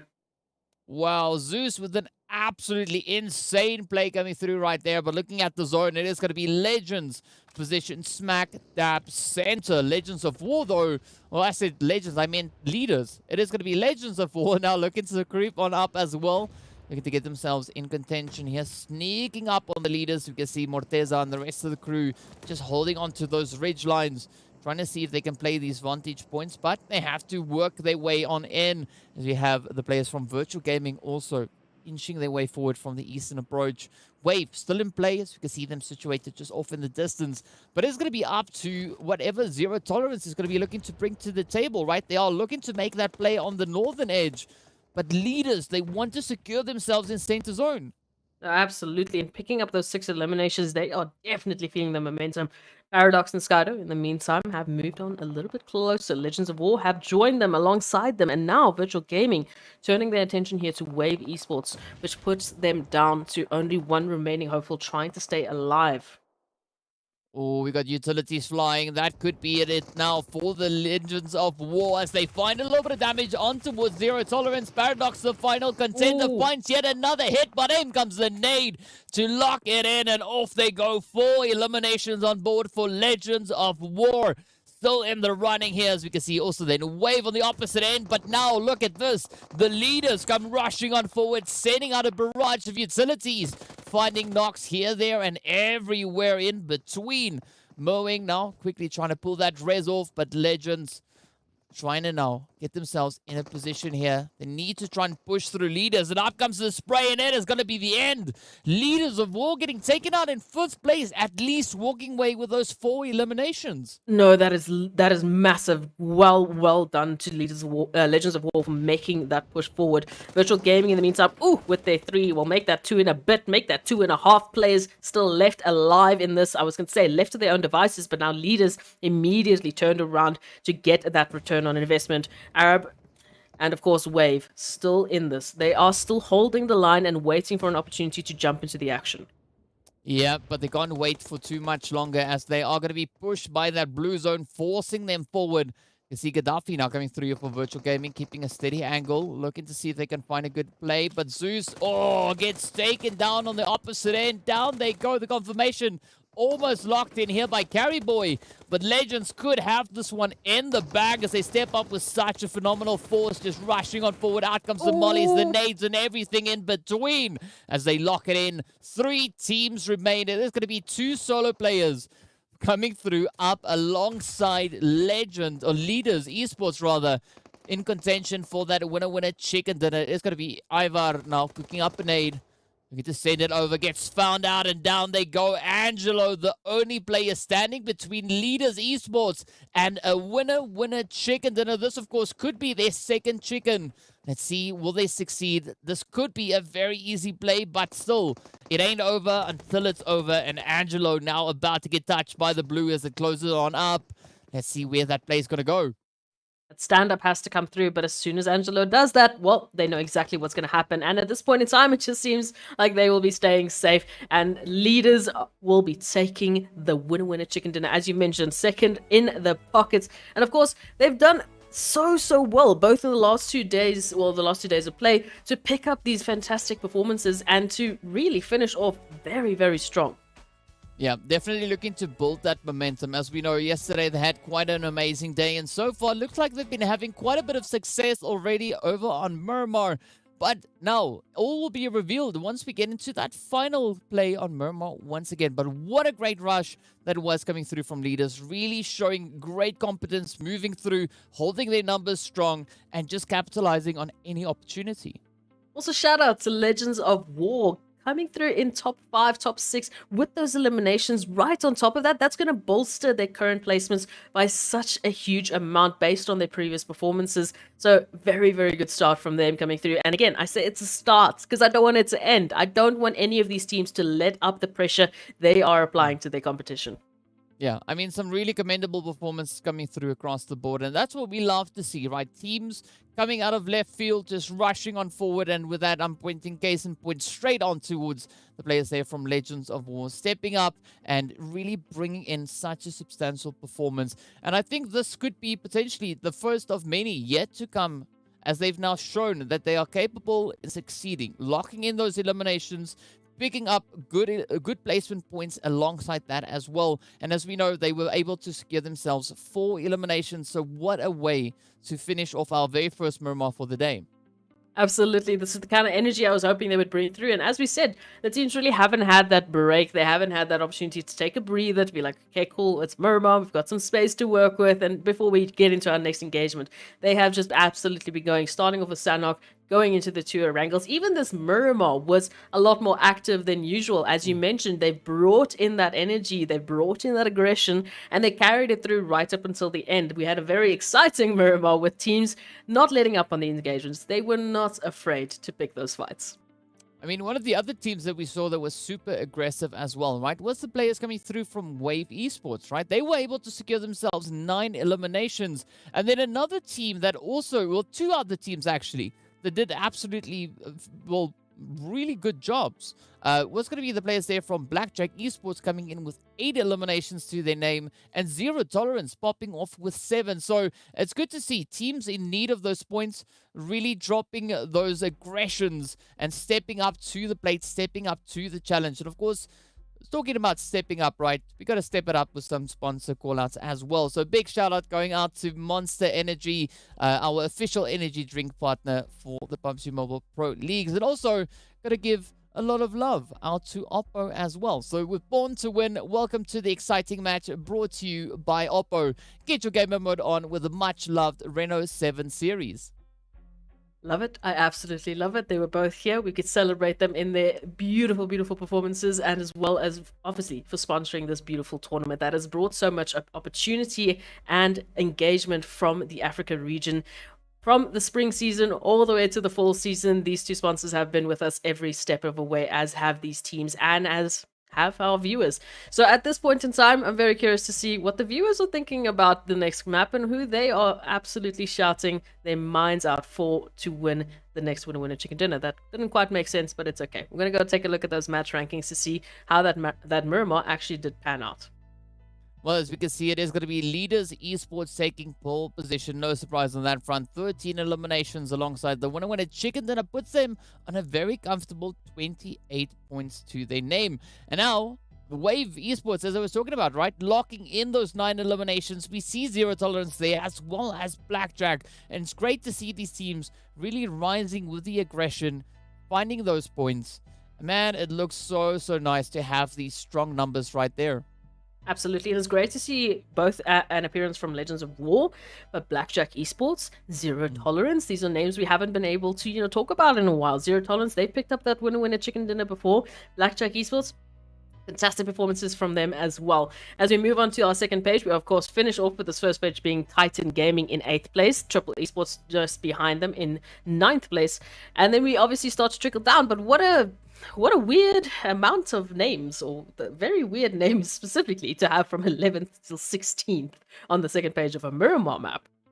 Yeah, it's names that we are not too accustomed to seeing situated in those positions. Also, a little bit of a tough play coming through from Desert Flame. I'm liking the fact that Desert Flame put in the efforts, right? We could see that they were trying, based on their positional play, based on the way that they were taking these altercations, that they were really trying to get themselves into a more than favorable kind of finish. Unfortunately, RNG was not in their favor, and, they got taken out with only those 2 points to the name. But again, points are points, and that's what's going to be absolutely essential while we take a quick look at a few highlights from this past match. Oh, nades. That's all I want to say. Nades are so good on Miramar. We saw Ramsey unfortunately being taken out here, but of course the action did not stop. Zero Tolerance, they made those pushes, they made those drive-bys in the form of Wave Esports, and there was a lot of aggression from teams just making sure that they were making space for themselves as they were moving along, clearing those angles, clearing those corners, clearing the buildings, making sure that they were making those safe and, very aggressive approaches into the zone. Yeah, I think there was some healthy showings of aggression coming through, as we did see that being pretty evident looking at our standings. But again, we are yet to see the teams kind of look to replicate that moving through into this final match of the day. But before we find out what exactly the teams have in store for us, we are going to be taking a very quick break. So be sure to stay tuned and we'll see you right back with our final match of the day.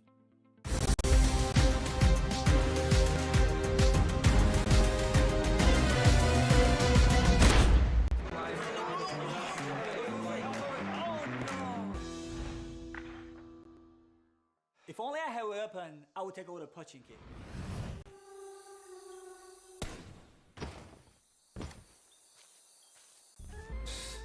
That's nothing. I clearly took down the enemy. If we were to keep the score, we'd definitely be higher than me.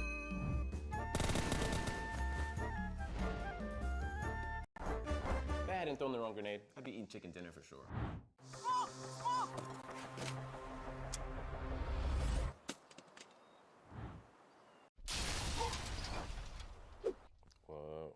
What's wrong, guys?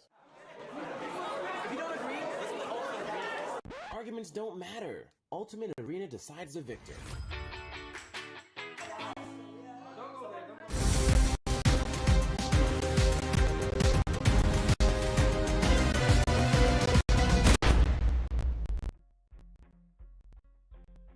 Hello and welcome back to the PUBG Mobile Pro League Africa Fall Split for 2022. Absolutely exciting action that we've had so far. In the last match, we did see the players there from Leaders Esports securing their second winner chicken dinner.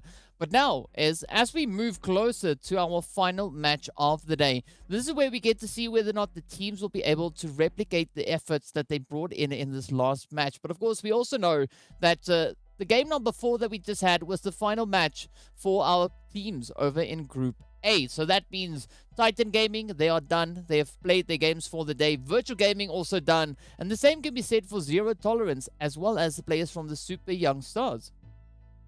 I'm very sad about that because I feel like all of those teams just like started showing us, semblances of their fantastic performance, especially Zero Tolerance. Super Young Stars, they've been on a different sort of track today, and I'm very, very impressed with them, and I hope that they bring that back tomorrow. But we shall bid them adieu as we move into the last Miramar, and I feel like the last Miramar might be a little bit of a surprising one because a lot of those teams that have just now being, sat down and say, well, you're not playing the next map, they are very, very high competition. They are very good competition and have been very surprising today. I feel like they've been throwing a lot of wrench in the works of these teams and their stratagems moving into today. So maybe we might be seeing a more, I guess, sort of just representative performance of what our overall standings look like. I mean, that would be desirable, I'd say, right? But at the end of the day, taking a look at our overall rankings, we get a bit of an idea as to where these teams are, right? 1 million, no surprise to see them still holding on to that absolutely insane position up at the very top, but we've got even more teams not joining in on those triple digits, right? We've got VST Gaming there, but of course Leaders Esports just strengthening their overall position with that winner chicken dinner, and that's the kind of performance that we want to see come through. As we know, right, based on the amount of points that they were able to secure in this last match, they were just outside the triple digits, and with one match secured themselves all the way up into 4th. I love it. I do. Leaders Esports, the opportunities, the games that they bring in, they do well. They do exceptionally well. They pick up those massive, massive games, the 20-plus points games that just really make a huge, huge stance on that overall leaderboard. And I like the Titans are getting so close to 1 million. The gap of 1 million has nearly been closed within a day. They have been taken out so early, so often today that they haven't had that opportunity to extend their lead, which is very exciting for the competition, basically. Second page, looking rather interesting as well. Super Young Stars, again, massive shout out to them. They made that jump from the last page up until 15th. Yeah, I mean, you gotta love it, right? You absolutely have to love it. But of course, one thing that I'm noticing also is that our top 12 teams are pretty close with regards to the points separating them, right? Yes, there is quite a bit of a difference between 1st and 12th place, but the jump up from 12th to 11th, from 11th to 10th and onwards, there's not too much of a disparity there. So one good game from either of these teams could see them moving up not even one slot, but several slots. So that is going to result in quite an exciting play coming in on this very last match.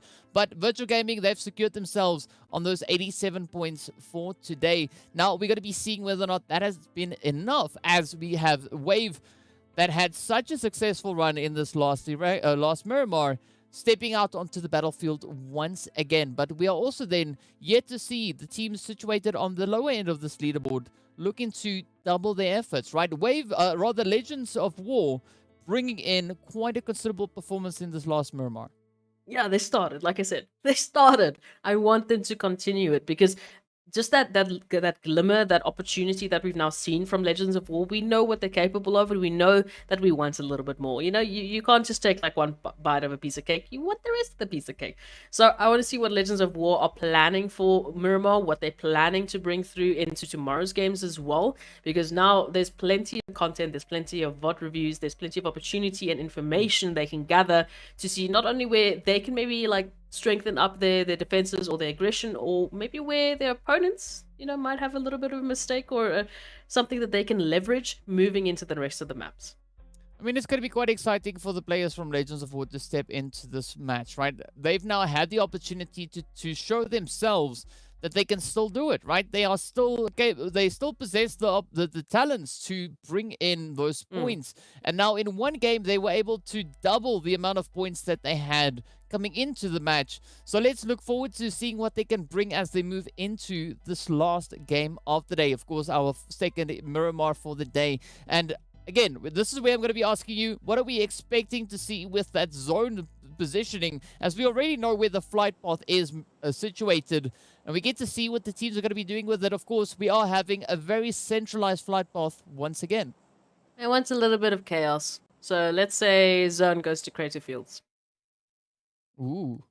Yes, Okay. I want some serious chaos. I want some El Pozo action. You know, I want these teams to stress a little bit. But yeah, I mean, honestly, if we do have more of a central position, if we do have the teams having just all of their, you know, opportunities to get to their favorite spots, I wouldn't be mad. Okay. All right. I mean, well, we'll see whether or not that's going to be on the cards as we get to the end of that once the zone reveals itself. I'm with you on the fact that we want to see the teams really having to work for it. But on that, I would go for a zone that either goes northwest, northeast, southwest, southeast, any of those kind of extreme positions, right? Because especially looking at the far southern edge and the far northern edge, those regions are quite challenging to play, as we saw now in the last Miramar, which moved up towards the northern edges. Those elevated positions up north are so challenging, and it allows for so many opportunities for teams to try and capitalize on. Absolutely. And what is also an interesting opportunity is maybe moving a little bit more towards that western part. You know, just okay, well, it's fine. Thank you, map, for not listening to me. We went all the opposite way. We went east. So Darkness, very happy with their choices. Yeah, I'm pretty convinced that they are absolutely smiling at this point in time. I mean, they don't feel like Darkness anymore. They feel enlightened, right? Because Of course, they are the only team, not only positioned smack dab center zone, but also the only team positioned on this eastern coastline. Yes, we have Seoul and the players from one round further up north, but they are not in the position that Darkness currently find themselves. So this could maybe be the game for Darkness. They are in a position where they could do with a few additional points. I'm not going to, if I'm being honest here, but Yeah. maybe this is exactly the match for them to do exactly that. Enlightened, really? We went there? Yes, Very punny today, aren't we? every day. It is DK, so what am I saying? But Campo Militar is also having some action with in the form of around 1 million. On the other hand, they have gone all the way down to Valle del Mar. So interesting locations that we find these teams. You know, I do feel that the switch up is once again there. Obviously, Slamful KT and Arab Golden, they did have a hello, how you doing? You know, just comparing the engines in their buggies as they do make a little bit of a drive around, but opting out for potentially just the disengage as we move on further into the rest of this map. And yeah, Darkness definitely smack bam center zone for the first zone at least. So a very comfortable position for them just to get their loot up. In terms of engagements, early potential engagements, I am looking towards Desert Flame and Slime 4KT. Very close to one another, and we know the history between those two teams. So, would be interested to see if they follow suit with that engagement, or if we will actually get that, correct disengagement, because Pronto is a little bit further out than the rest of the team. Mm. A little smidgen. I mean, not too far, but we did see a little bit of that, PUBG GTA action coming through there as well. And for the time being, it is going to be that looting phase. So we're not seeing the teams really being all too close together. I mean, this is Miramar. Looks can be deceiving. Looking at the map, it looks like a team is right on top of another, and then when we get there, it's like, oh wait, there's Not the actually a case. lot more space here. But this is going to be allowing the teams the opportunity to get themselves looted and then start to consider a rotational path to get themselves into this next phase, choosing a position to move towards. But I'm looking at 1 million here and their options, right? I wouldn't be too surprised if they decided to go for a more southern rotation, sticking to this coastal line, just trying to wrap themselves around and maybe pulling up in towards Puerto or somewhere along those lines. Yeah. But we'll have to wait until they start their rotational play. But looking at the rest of the lobbies, right, we do see that the players there from leaders are starting to descend a little bit towards that southern edge, moving in. They could actually be pulling in right alongside the players there from Legends of War. And of course, all the way towards the west is going to be a VST just enjoying Monte Nuevo. I love that. Monte Nuevo. So good. Now I can say it. But yes, I would love the idea of 1 million taking that southern band rotation, just purely because they would also be putting themselves in a prime position to intercept a lot of the teams moving in through from that western point, potentially trying to make a dash for the coastline, trying to make a dash for a place where they wouldn't have to worry about I guess teams showing up from the water in that case. So opportunities just there for a little bit of a better situation and a setup. One round has already chosen to make that early rotation into the zone as well, and what I'm also finding curious is that leaders have positioned themselves smack bang in between Mad Knights and Blackjack Esports. Legends of War have opted to take that rotation just on the edge to try and rotate. Now back to leaders? What is happening? I feel like they're just rotating in that position now. I mean, well, we'll have to wait to see how this one plays out. But what we are seeing is that the players from Myth have been able to situate themselves up in towards Minas Generales. We have Wave towards the north. We've got the players from Triple Esports pulling in from that western side, rather. But we also then see the players from Seoul taking a bit of a plunge, rotating down towards Impala, and wow. that's going to put them right in front of the players coming through from Darkness. So we could be expecting a little bit of an altercation to come through on that front. But for the time being, we're just waiting to see where everyone's going. Desert Flame, in the meantime, have been able to sneak right by the side there of Slime 4KT, now looking to get themselves situated. And this could be a bit of a favorable rotation now, right? Getting the preemptive plays out of the way, looking for some good ground to cover, good positions to call home. And it does seem like they could be descending down upon Ivar here from Wave. Oh no. I was going to say, I'm so glad that they made that avoidance, that they did make sure that they got that disengagement running. But you were talking about trucks just knocking on your door. It is not Uber. We can confirm it is Katsa taking a nade to their truck. Oh, but I mean, I think that was a little bit of a... I'm not quite sure if that was the best decision by Ivar to make, right? That nade did find a bit of damage onto its Flacco, as we saw there. But that, of course, now also alerted Desert Flame to the position of a player here. And this could be now their opportunity to maybe step up and find a quick elimination. But they need to be swift about it, because you can see the rest of the Wave squad moving in to try and fortify and support their teammate. I'm somewhat trying to encourage this chaos. I'm trying to encourage Wave taking on Desert Flame here, just because I'm somewhat curious to see how this would pan out for them, especially for Desert Flame. Once again, those pivotal moments, those pivotal points that teams need to step up, and they need to ship up, and it is in these types of engagements. So against an opponent like Wave, definitely a huge opportunity for Desert Flame to not only capitalize, get some points, get higher up on the leaderboard, but also take out a pretty good opponent and get that momentum.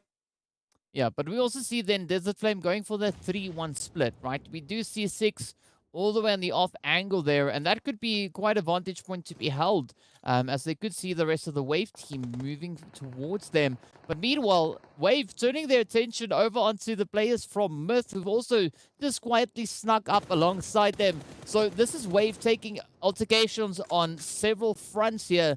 And I'm not quite sure how this one's going to pan out, but for the time being, it seems like Wave is able to keep up with it. Yeah, obviously the concern is that they're stretching themselves too thin, and that if Desert Flame chooses to make that retaliation, chooses to push back, they won't necessarily have the numbers to reinforce that and to actually accustom for that. So we'll see how that's going to work out. For now, looking at Myth, still a little bit in contention. We'll see if they'll be able to get that disengagement. Slime 4KT is also moving in on this territory as we speak. Yeah, a lot of convergence from these teams coming through up on towards this northern edge of the zone. We see that happening over and towards Impala as well. So I'm pretty sure there's going to be a nice snowball effect happening here pretty soon up in the desert. But meanwhile, Six God just capitalizing on that off-angle approach, finding the spray up in towards Zakaria. Up comes the heads though. DWAS looking to move in, find that closure. But Ivar using the opportunity to get themselves repositioned, just slightly disengaging from that upfront assault.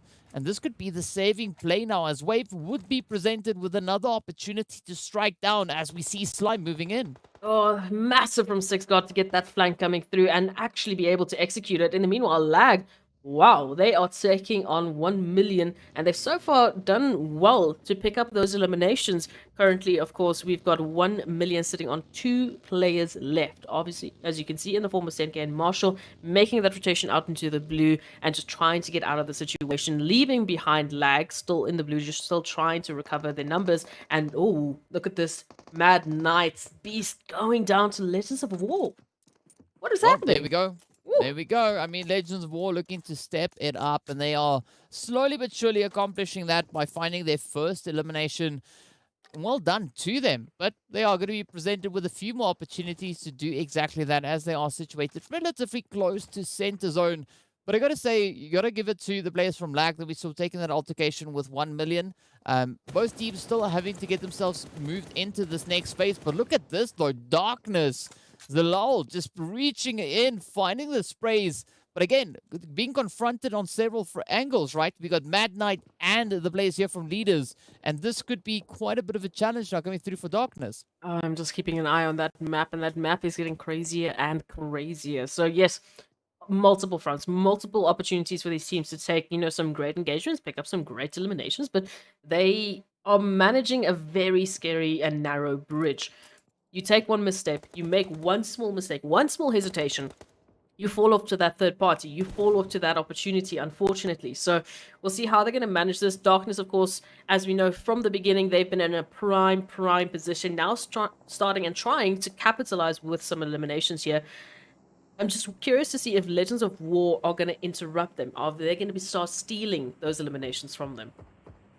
Well, it could be exactly what they have in store for us. As we can see, Legends of War looking to get themselves set up with that rooftop tango. And up comes the sprays now with that Mini 14 over on towards Mad Knight. So quite a bit of a reach coming through here from Lashin. Just capitalizing off of the back of the wall here. But fortunately for Mad Knight, the terrain does save their butts for the time being as they get to reposition and just regroup a little bit further away.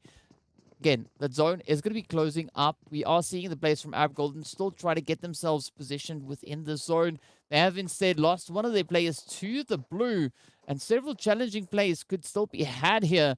But the team's not taking such aggressive plunges this time around, right? Being a little bit more respective of the angles here. Yeah. As we can see on towards that northern side, it's going to be Desert Flame one round in pretty close proximity, with a little side order of Slime 4KT coming into the mix as well. But that zone now centering up right on top of them. And now this is where the teams could be looking to really unleash their true potential.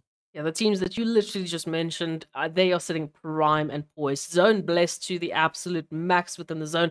And sitting in an opportunity where they can, well, they can relax. They can disengage. They can get themselves in a good position and try and maximize the opportunity they've just been given on a silver platter. The rest of the teams obviously now pushing for those rotations. VST still very far out alongside Triple and Arab Golden. So still plenty of rotations that need to be made here. As we see, Triple Esports trying to Oh, find some beautiful headshots, and they will connect for the time being.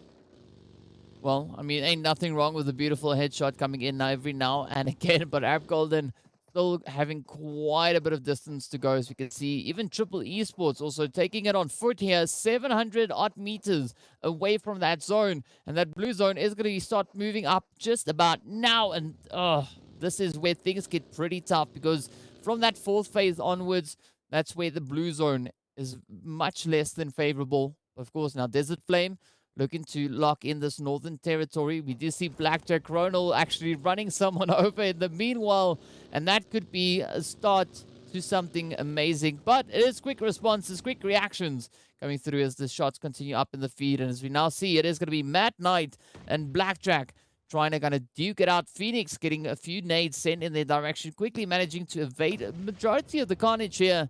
Ooh. But Blackjack still a little bit scattered out. Yeah, Kingerman are just fishing out. They are just trying to make sure that Phoenix is exposing themselves, trying to get that angle, trying to get that information. And Phoenix obviously desperately trying to get some time here, get the rest of the team an opportunity to catch up, and maybe they can turn the tables here on Mad Knight. But Phoenix, very good distraction for the time being. And the push is going to come through. There's at least going to be one investment here in the form of Kingerman. Fire, though. Be careful. Now, Phoenix, I don't know how long they're going to be able to survive here.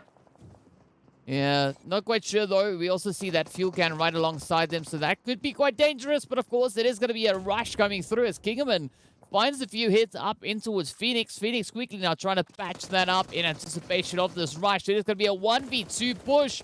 Up they come. Phoenix just keeping up the defensive plays here. Oh, finds quite a bit of damage. Let's see, will they be able to secure it though? Kingerman, oh, there we go.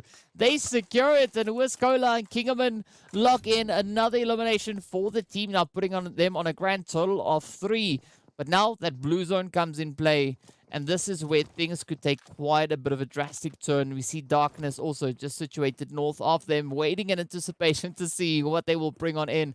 But of course, the altercations also erupting up and towards the northern edge of zone. Oh, absolutely. One round just reaching across towards Leaders and Slimefork AT making their rotation, while we can obviously see Legends of War spotting out Arab Golden making a similar trip.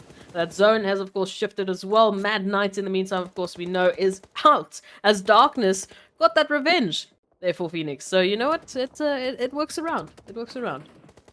Yeah, it all pays off at the end of the day. Meanwhile, Angelo just going to be dipping, diving, and dodging the bullets, the sprays as they come on through. It's going to be Raouf now trying to keep it up, rushing on in, applying a bit of that pressure. But Sin in the turn then finds them, and off they go. It now turns to Omar. Let's see whether or not Omar will be able to keep it up. No, down they go. Arab Golden locks it in and sends Seoul Esports back in 15th place with 1 elimination to their name. Wow, okay. The turnaround is there, obviously, but definitely an interesting surprise is coming through from these engagements. Now, Leaders Esports moving in on that territory as well. A little bit split up, but they will hopefully condense that situation quite soon. One round as well, very, very split up as they're trying to manage all of these angles, all of these teams rotating on in and seeing if they can pick up, you know, a free elimination here or there. Now, in the meantime, Lag just making a little bit of a dash through Darkness territory. Oh, look at that, though. Fantasy finding that assist there, coming in with the sprays. That's going to be what you need to do. But, of course, Darkness, you can see, having the rest of their squad situated on that very edge of zone alongside Sin. And this has been quite a bit of a turn of the tables here, right? The tables have been shaking as the teams continue to apply the pressure. Leaders also yet to rotate in. Lag also now mobilizing themselves, starting to push. But this could be that position of capitalization coming through now for Legends of War. We can see them just on the edge of that southern zone. And maybe they could find a bit of a spray down. But also Lag about to meet up with 1 million. Looking at the zone itself, right? Triple Esports and VST looking absolutely golden at this point in time. Yeah, what I love is that across the board, we're getting that back and forth, right? It's not just one team running away the eliminations. There's that constant trade-off. There's that constant sort of just revenge play, if you want to take it that far, that is enabling these teams to really fight for the finish. Darkness now obviously looking for Sin, popping some nades, making some beautiful connections. And that does mean that Arab Golden will be sent back to the lobby. But we still have 13 teams left in these 4 phases. So plenty of opportunities. As soon as you finish with the one, there's another lurking around in the midst. Yeah, loving this continuation on the engagements coming through, as we can see, right? Leaders just ahead of Iron here, who's already shown us how confident they are with those utilities. Meanwhile, 1 million will get eliminated there as Senke gets taken down. Up comes the rush, though. It is going to be Fantasy with a bit of a jump shot on towards Lashin. And this is now Team Lag looking to show the aggression onto Legends of War. But Flick, positioned up high, is going to be pressurized as the utilities get sent up. Powerboy a little bit further away. Mowing being quite a distance away. This is not really the approach you want to take, but they are going to be looking to keep up the defensive as the blue zone swoops on forward once again, taking us over into our 5th phase. We do have the players here from Darkness now also getting taken on down. But look at this. Powerboy steps up, finds a bit of a spray, but gets taken on down. And now all the hopes gets pushed over onto Flick and Mowing, looking to see if they can piece it back together. Oh, HPs are dropping. We even have Slime 4KT busy getting a little bit of a beating thanks to 1 round. And we'll keep an eye out to see what's going to happen with those 2 teams. Even Desert Flames getting involved in these altercations. VST's jumping into the action. So now Fantasy out in the open. Flick moving on through is not even going to make the trip thanks to VST. And now Zuxi in the midst of the explosions, in the midst of chaos, still looking for that confirmation on towards Irving. Is going to send a beautiful nade. Is it going to connect though? The answer to that is unfortunately no, right? Mowing being able to survive that, but it's going to be Lag to get taken down very, very early on, right? A very swift sweep coming through there as they get eliminated. Mowing still going to be holding on for dear life. VST going to be looking to prioritize their position as they now start heading more towards the western edge. Blackjack off in the distance, just being able to secure themselves a bit of an anchor point moving in. Up comes 1 round, rushing on forward. Escanor getting traded on down. E-Flex now the final hopeful left to try and make some form of contention happen here as they move further afield. The shots continue to come in, and it is going to be Morteza locking in that elimination and sending out even more players. Good word for Slime4KT for just turning it around towards 1 round, getting a few of their players as well. And now, well, they're the ones who got out of that unscathed, relatively. They're still alive. And Cow sitting within the zone, holding a position here for Pronto as he bleeds out in the zone. Leaders sitting with 3 players. Rotations heading towards those zones, but not quite there. They're still distracted by these stragglers. Legends of War, Myth, out in the open, not yet in zone. And they need to get some sort of pathing to get into the zone relatively unscathed. Well, let's be honest, it does seem like leaders are looking to replicate their efforts once again, wanting to bring in another substantial game once more. It is going to be Legends of War, however, to get taken on down as Mowing falls. And now as we move on to the players here from Myth, we can see them trying to squeeze in on this eastern side. But it's going to be Slime4KT's Cow and Desert Flame kind of putting a halt to that potential play. We got DWAS right on the front line alongside Mr. Cow there. Up comes the nade. Is this going to be the one to close it off? Will this be the end of Slime4KT on Miramar? And for today, so far, not finding the necessary damage or any damage for that point. Let's see where this will go. VST now also getting dealt a bit of a challenging hand over on towards that western side. But Desert Flame still trying to keep their position strong as the shots continue to rain down on towards Myth as well. Yeah, the only competitors really for Desert Flame in terms of numbers is Triple Esports, as you can see, hunkered down in these buildings with some beautiful hardcover, but it's out of the zone. They need to make a push for it, and Desert Flame, in the meanwhile, they're sitting quite pretty, taking a few couple of beautiful shots there towards, Leaders Esports, now confirmed 2 knocked and busy bleeding out, and, well, there's no point to stop at this point, right? Well, who knows, right? It does seem like Desert Flame are really putting in a lot of effort to secure themselves even more points here. They still have all 4 players in the game. Yes, there is a knock on Klasa, but they are not down just yet. Meanwhile, Myth also still rocking 3 players. So we can see them just situated on the very edge of that zone. having quite a bit of a challenging position to try and play at here, right? No clear line to get themselves situated back in their zone. Meanwhile, leaders will not succeed in replicating their efforts. Instead, they get taken down in 8th place, as we saw there, walking away with 9 points in total to their name. VSC now also getting eliminated. And out comes the rush from Myth, looking to make this play work out. And this is going to be the one to count as the shots continue. And Buden, our birthday boy from yesterday, just coming in with some, or not yesterday, 2 days ago. It feels like yesterday. Either which way, it is going to be Desert Flame still just keeping the pressure so high. It's going to be Desert Flame also being our elimination leaders currently. Now you curse the birthday boy. Look what you did. Cal coming on through, and as a solo for Slime418, taking out 2. What is this? Not just the DBS master, but we're bringing in the M4 action of note. We are talking about Desert Flames opportunities for taking this further, almost in shambles, thanks to one solo from Slime4KT. Oh, look at the plays, though. I mean, this is Cal just absolutely erupting, finding knock upon knock there. Beautiful plays coming through. The gun skills being absolutely insane. But now, it's going to be the final opportunity here for 6 to maybe find a bit of a play. We got Triple also just lurking on the very edge. Could this be the play now? The one to lock it in. It is going to be a 1v1. Desert Flame versus Slime4KT. And Slime succeeds as Cal finds yet another hit. And with that, it eliminates the entirety of Desert Flame.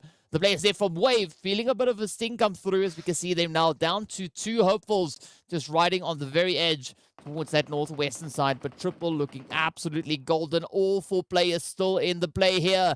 Let's see, could this be their winner with a chicken dinner up for grabs? Triple Esports looking primed and ready, poised for this winner chicken dinner once again today, this time on Miramar, just looking for the stragglers. Wave Esports, of course, placing quite a bit of a threat, and now with Cal confirmed out, which has been quite a threat already, thankfully they will only have to set their sights on Rhino and Iva as they try and hide already. A knock comes through. Oh, this could be the play now. Triple looking to double it up. Here they come. They've got the numbers. They've got a 1 player standing between them and that winner with a chicken. The spray's connecting up. Quite a bit of damage being dealt on towards Ivar. Quickly ducking in behind some hardcover, trying to patch it up, but super low on health as the shots connect. It is going to be Black 7 to close it up. And with that, securing the 2nd victory for Triple Esports right here today. The first chicken coming in on Erangel. The 2nd one coming in over on Miramar. And what a way to end the day. I'm loving the performances from these teams coming on through. We've had such a surprising set of teams step to the plate, step to the challenge, and absolutely thrive. Again, Cow just literally coming through and taking out the entirety of Desert Flame when they were looking ready and poised for their first winner chicken dinner. No.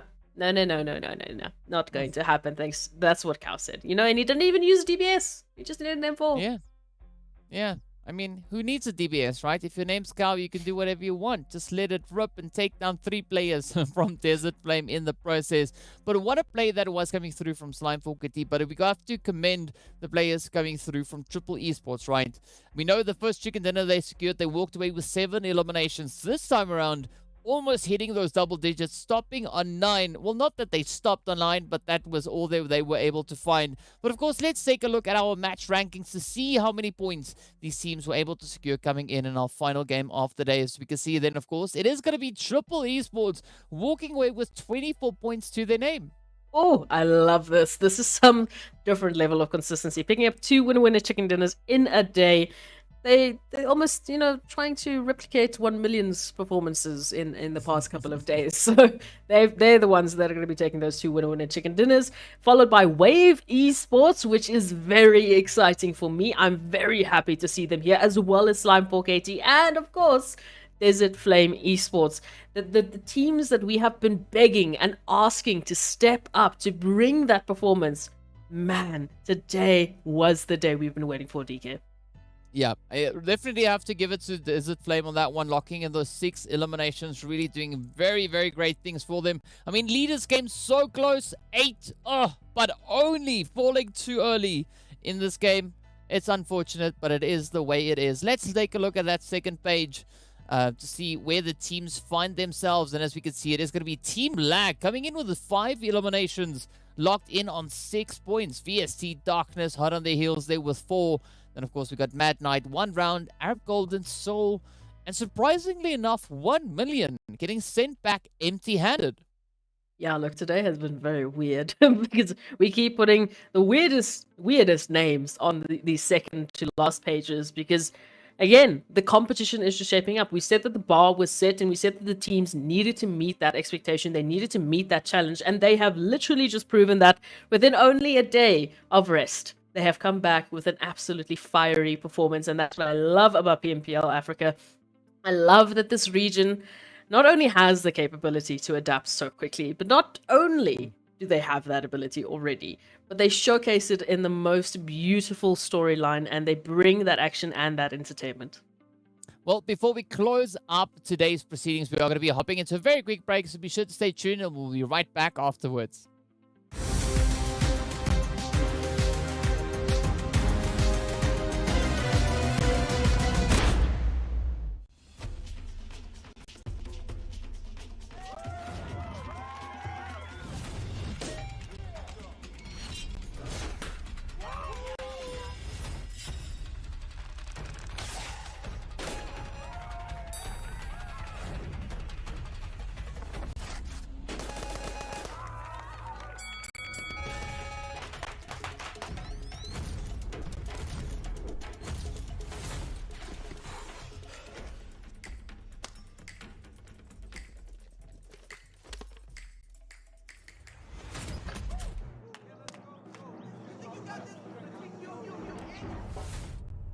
Stalemate? No problem. Ultimate Arena decides the victor.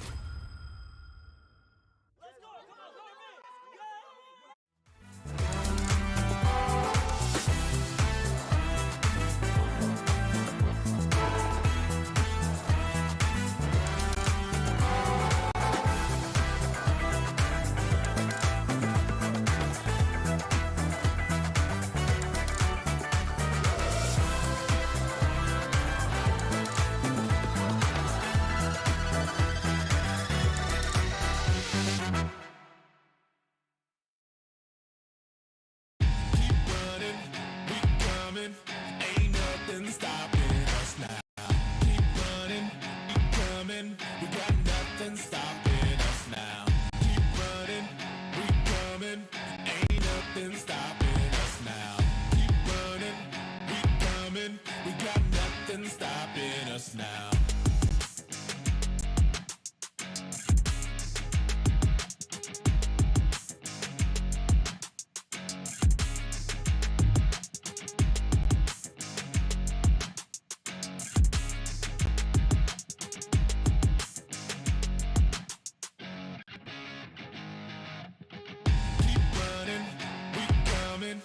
Ain't nothing stopping us now. Keep running, we coming. We got nothing stopping us now. Keep running, we coming. Ain't nothing stopping us now.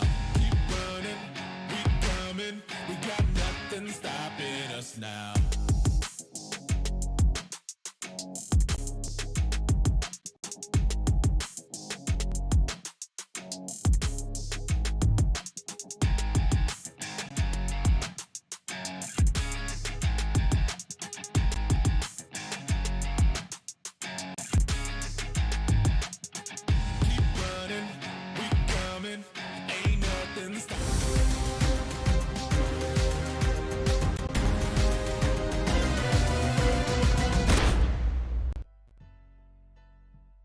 Hello and welcome back to the PUBG Mobile Pro League Africa full season for 2022. ZK with me there, Sproxy, and we've been taking you through an absolutely action-packed day. We've seen the players there from Triple Esports picking up their second winner with a chicken dinner in this last game of the day over on towards Miramar. And we've had an absolutely phenomenal performance across the board again from the teams stepping up and just keeping the pressure as high as they can manage it.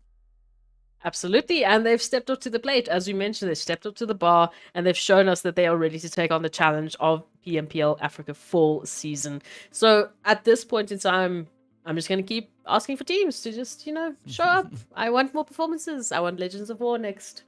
Yeah, of course, speaking about the teams, let's take a look and see what our overall point situation is at the end of day 3. as the teams have now all played their 12 matches. It is going to be 1 million still holding on to pole position, but not with such a big lead anymore, right? That gap is now close to 16 points. So Titan Gaming really applying a lot of pressure coming through here. We see Slime just 1 point away, sitting up in that third place. And then a little bit further down, not too far away, is going to be the players there from Leader Esports, as well as Triple Esports. And VST Gaming still remains on this first page, the only team that has not yet had the opportunity to find a winner chicken dinner. And of course, Team Myth and Soul Esports just on the very verge of heading into those triple digits. Running with those 99 points, just twinning there towards the end. We can take a look at the second page to see how close these rankings are from 8th up until 9th and continued. Of course, 99 to 98, Wave Esports sits themselves in 9th position. And our final top 12, so currently, is Blackjack Esports Virtual Gaming and One Round, who have made an appearance, which is really good to see. They've been quite consistent, they've been quite aggressive, and been challenging 1 million's position today. So the one-on-one action has continued. Arab Golden as well, I feel like they have definitely made their appearance today. They haven't been as subtle as what we've seen in the previous days. They've definitely been making some huge noise on the scene, especially just being an irritation to some of the teams in their rotations. Yeah, I mean, definitely Arab Golden, they've found a few more eliminations today. I think they're sitting on a total of 5 so far for the day. Definitely they are showing to be a lot more proficient with regards to placement points. So ideally moving into tomorrow, we could see them honing it a little bit more, putting a little bit more focus onto the aggression side, because once they're able to bring the balance in on that side, we could definitely see them being moved much further up these overall standings. But I have to agree with you, it's good to see the players there from Mad Knight also just, you know, kind of keeping the pressure up, sitting on this on the second page. But now as we move over onto the third page, this is where we can see the efforts being brought through, right? Zero Tolerance, Darkness, Desert Flame, Legends of War, definitely starting to pick up momentum. They are starting to get there. Zero Tolerance coming into today, they were sitting up in 15th place, but of course they've now been caught up by the performances coming through there from TEAMLAG that started off the day over in 16th. Darkness, Desert Flame, Legends of War, gonna be looking to see what they'll bring to the battlefield tomorrow, because if they continue to just grow the way that they've been growing from this day 2 up into today, tomorrow could be a really good day for them. You could potentially see those much needed points being locked in and secured coming into tomorrow's games. Absolutely. And of course, because of super young stars and their performance, they've also, you know, assisted Zero Tolerance in falling to that last page, because they definitely stepped up. They did what we needed them to. On that last one of those Erangels, I think it was the first Erangel that we saw there towards the bunkers positions, they were fighting, they were holding their ground, they weren't letting up on the pressure that they were applying to their the competitors around them, and that really made them a massive competitor, and which is why we find them, you know, at least jumping up a couple of placement points. They're not quite yet in top 12, but it's a good start for the day. And I feel like that's been the theme for a lot of these teams today, is this Friday, this would have been a super weekend day. This is the point that these teams have stepped up and said, okay, well, it's still week 1, phase 1, and we need to bring that action. And they did that beautifully. Yeah, I have to agree with you. The teams really bring in some very satisfying plays again. But what I'm looking towards to see tomorrow, right? Today has been our midway marker. Tomorrow is going to be day 4. And I'm expecting the teams to come in even more aggressively tomorrow. Expecting a lot harder of a push to come through, as the teams are starting to run out of time to try and secure themselves in those top 12 positions, right? We know the teams that find themselves in the top 12 at the end of this week are going to be playing that additional game over on Livik to have another opportunity to get those bonus points improved, right? Because every team's going to get bonus points. It just comes down to where they finish to determine how many bonus points they are going to be getting. Starting off at 20 bonus points at the most, all the way down to 1 for the team situated in 20th position. So there's still going to be that final opportunity for teams to improve their overall point situation itself. Absolutely. And I again, I can't stress how crazy it is that we can actually bring those points and the efforts that the teams, bring in these league phases to assist them within the finals. Up until now, it's been okay. Just keep good. Just keep like at a level that you can qualify for the finals. Now it's no, you need to be better, because if you are better, you can set yourself up for a finals weekend that is going to be potentially one of your most explosive until now. You're going to be able to start in a manner in which that you've never been able to before. You're going to be able to surprise your opponents like Virtual Gaming did in previous seasons. So it's fantastic that we have this opportunity for the teams, and I'm so interested to see what that first week of bonus points is going to turn out to be. Yeah, and I mean, we had quite a few teams stepping up to the plate here today. We had Leaders Esports bring in an absolutely insane performance. Wave also, bringing in a few shocks alongside that. Virtual Gaming also stepping it up.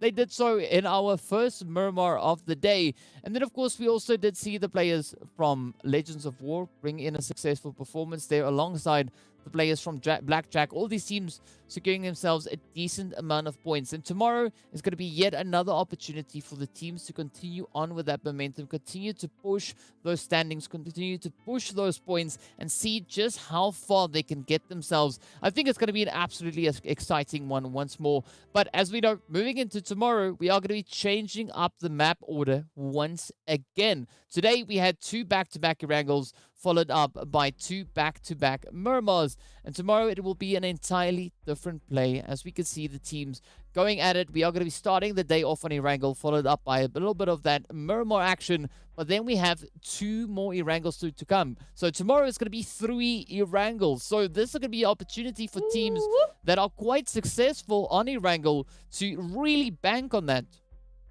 Yes, I mean, I'm looking at Triple Esports, who jumped in today with a fantastic performance. I'm looking at the teams that really brought their best foot forward on Erangel, like Titan Gaming, once again, making a splash, making an entrance that we haven't seen since day one. Those teams are going to have absolutely prime and ready opportunities. And of course, the question is, what's 1 million also going to be doing about it? How are they going to be fitting in this puzzle? Because as we know, they started off this first week with the craziest record by getting both the first and last winner chicken dinner of the day 2 days in a row, which is ridiculous. Well, close, right? It was chicken dinner 1 and the last one on day 1, and then they got the last chicken dinner on day 2, but they finished at the top of the standings on the match rankings for our very first game. They came in second place, but they played a super aggressive game.